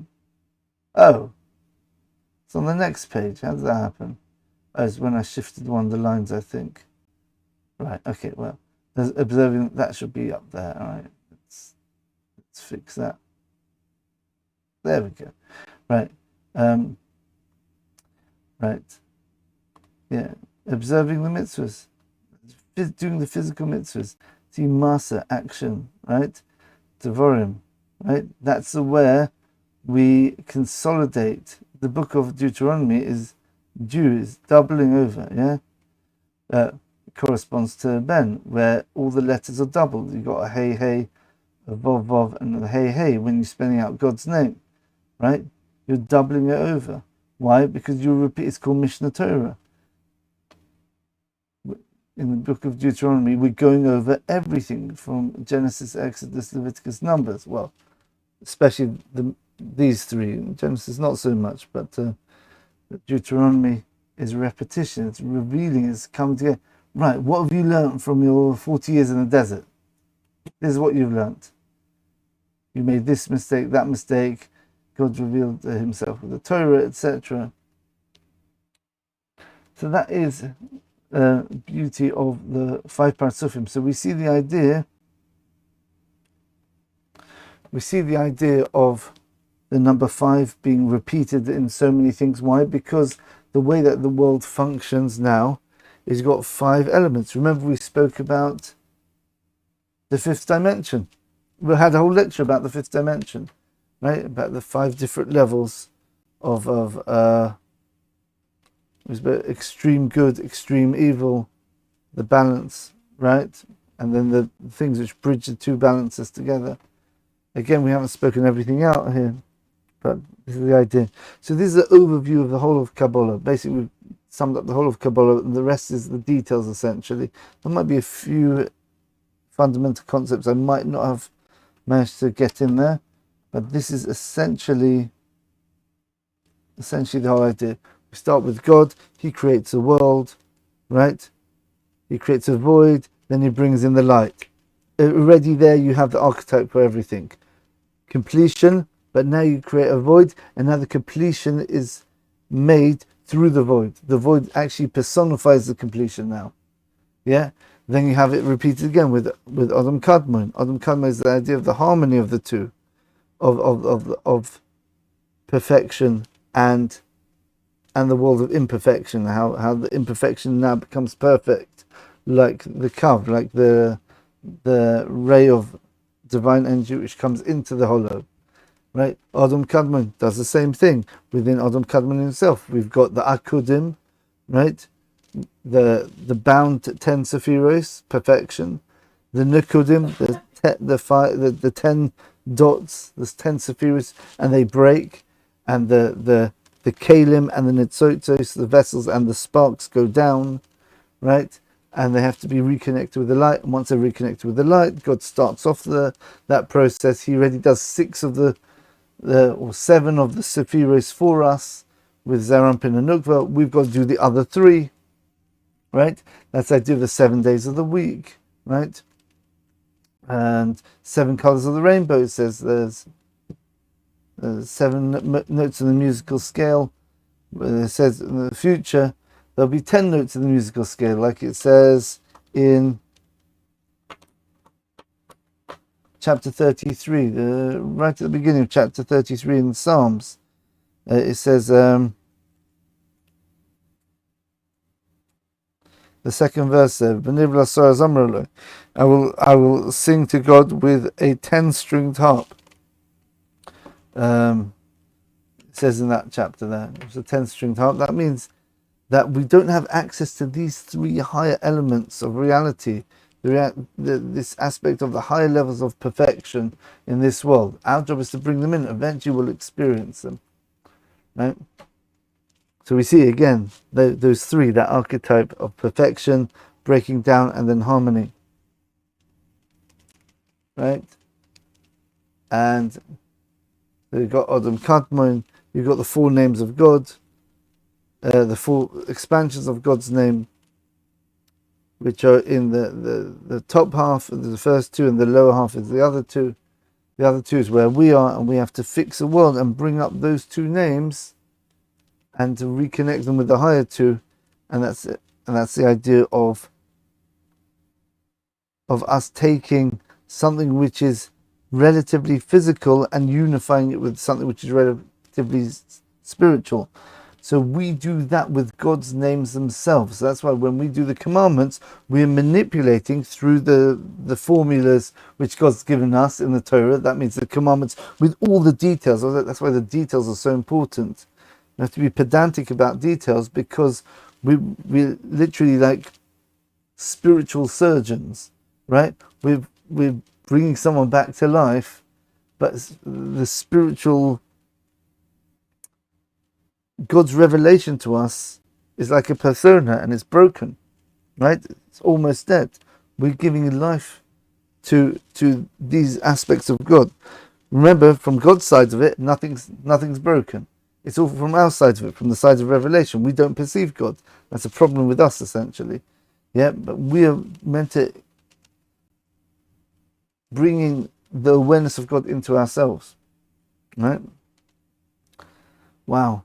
Okay, better stop here. I could keep going. It just goes on and on, because it expands into literally everything. So, right. So, and that's how we say it. So we start with God, creates the hollow, brings the light in, starts to create Adam Kadmon, the first world, which actually encapsulates all 4 worlds in his bottom half. The other 4, the 5th being Adam Kadmon itself. Right? And we are created in God's image, which means that our physical and spiritual, because remember we spoke about the mind and the character traits, kindness, justice, right? So we're physically mapped onto those 10 concepts, and we're emotionally as well and spiritually mapped onto the concepts as well. So on the outside and the inside, human beings are created in the image of God. That's what it means, right? It's one of the meanings, right? But one of the more basic meanings, if you understand Kabbalah, right? And then we expand the creation down to the four lower levels, which are formed by the breaking of the vessels. The light stay in ATZILUS. The broken vessels, and the sparks within them are down here in the lower 3 levels, especially in the lower one, where we are the lowest of the 5. Asir. We bring them up through our work. We unify them in the world of Bria. Then now they're all one. They can all be. That's when Nukva kind of is revealing ATZILUS. So we're fixing Nukva really, Shekhinah, how God's revealed to us, because Nukva is basically the revelation of ATZILUS, which is the lower 3 worlds. So we're fixing Nukva, the Shekhinah. We bring it back up, and by doing that we bring in more of the Moichin to Zerampin. So now you've got a fixed Zerampin and Nukva in ATZILUS, which means we fixed HaKadosh Baruch Hu, Kudsha Baruch Hu, HaKadosh, the Holy One, blessed is He, that's Zerampin, Ushchinte and His Shekhinah, right? His presence, His revelation, how He rests with us in this world. We fix that, and that takes thousands of years to do. Obviously, after the sin of Adam, it made the world much more complex, like we spoke about in that lecture. And once we unify everything together, we bring everything back up. Those broken pieces come up. So these worlds, the physical world now, we've unified with the spiritual world. The physical world now goes into the spiritual. That's the beginning of the process of the world to come, which is what we spoke about in the lecture on Passover, with bringing up these worlds into the spiritual world. So you can see lots of the lectures I give, I'm trying to break it down into normal, mundane or everyday terms, but really there's a whole much more profound, deeper level on the Kabbalistic level where all these ideas are coming from, and they can get expressed out in normal terms, because remember, everything is mapped onto these concepts. So you just got to trace it back and express the ideas as they are in the higher worlds, and how they manifest in the lower worlds. That's why all these 5s always correspond to each other, no matter how physical the 5 might be, how transcendent they might be, how comprehensive they might be. They could correspond to everything, right? Or they could correspond to certain areas, like in ATZILUS, the 5 Partzufim of ATZILUS, etc. Or how we can serve Hashem down here, right? By desiring to do God's will, loving Him, fearing Him, copying His ways, being similar to Him in our character traits, and actually doing the mitzvahs. What we're doing is we're unifying all those 5 things together with everything we're doing. And ultimately, the purpose of everything is, like we said in the first lecture, to unify the soul and the body, which then get unified with God. So that's a very general, big picture, that first lecture. But really the details are all of this, keeping the Torah and everything. So hope you appreciate that. It wasn't too far over your head and not too simple for the ones who are already well versed with these ideas. So hope you enjoyed that. And yeah, the Nishmas says for Rabbi Shimon by Yochai. Yeah, it doesn't need my Nishmas, but God doesn't need our work either. But still, He lets us do something for Him. Yeah, as we explained in our lectures on this channel. So yeah, so if we could do something for God, we could do something for Rabbi Shimon, hopefully bring out these ideas which we get from the Zohar, and the idea of the Sefiros, how God creates the world, and the idea how we rectify the world. That's Partzufim, which we learn from this book, which was revealed on this day, today, like Ba'omer, the Idra Zutta, which the Arizal uses, the Idra Rabbah and the Idra Zutta, the great one and the smaller Idra as well. The smaller one was today. How the Partzufim work, and how Kabbalah is not just this theoretical sort of topic of interest, right? It's a living. It describes the living connection we can have with God and what God really wants from us. He wants to be our father, our mother, whatever. Remember, God himself doesn't have any genders because there's no picturing of God at all, right? But we refer to him in all these terms based on the type of relationship he's trying to have with us. Judging us, being close to us, being a parent, or being that wonderful, ultimately, this is what's going to happen in the world to come, that concept of a grandparent who just spoils the kids rotten, and he doesn't care about judging them at all. They could be the most naughty children. Here, have a sweetie anyway, cheeky lad. Right, that is the idea. Okay, thanks for listening, everyone. Please leave comments. It helps me so much, and makes me feel that people are actually understanding these lectures. Right, thank you very much, and have a good Lag BaOmer. All the best.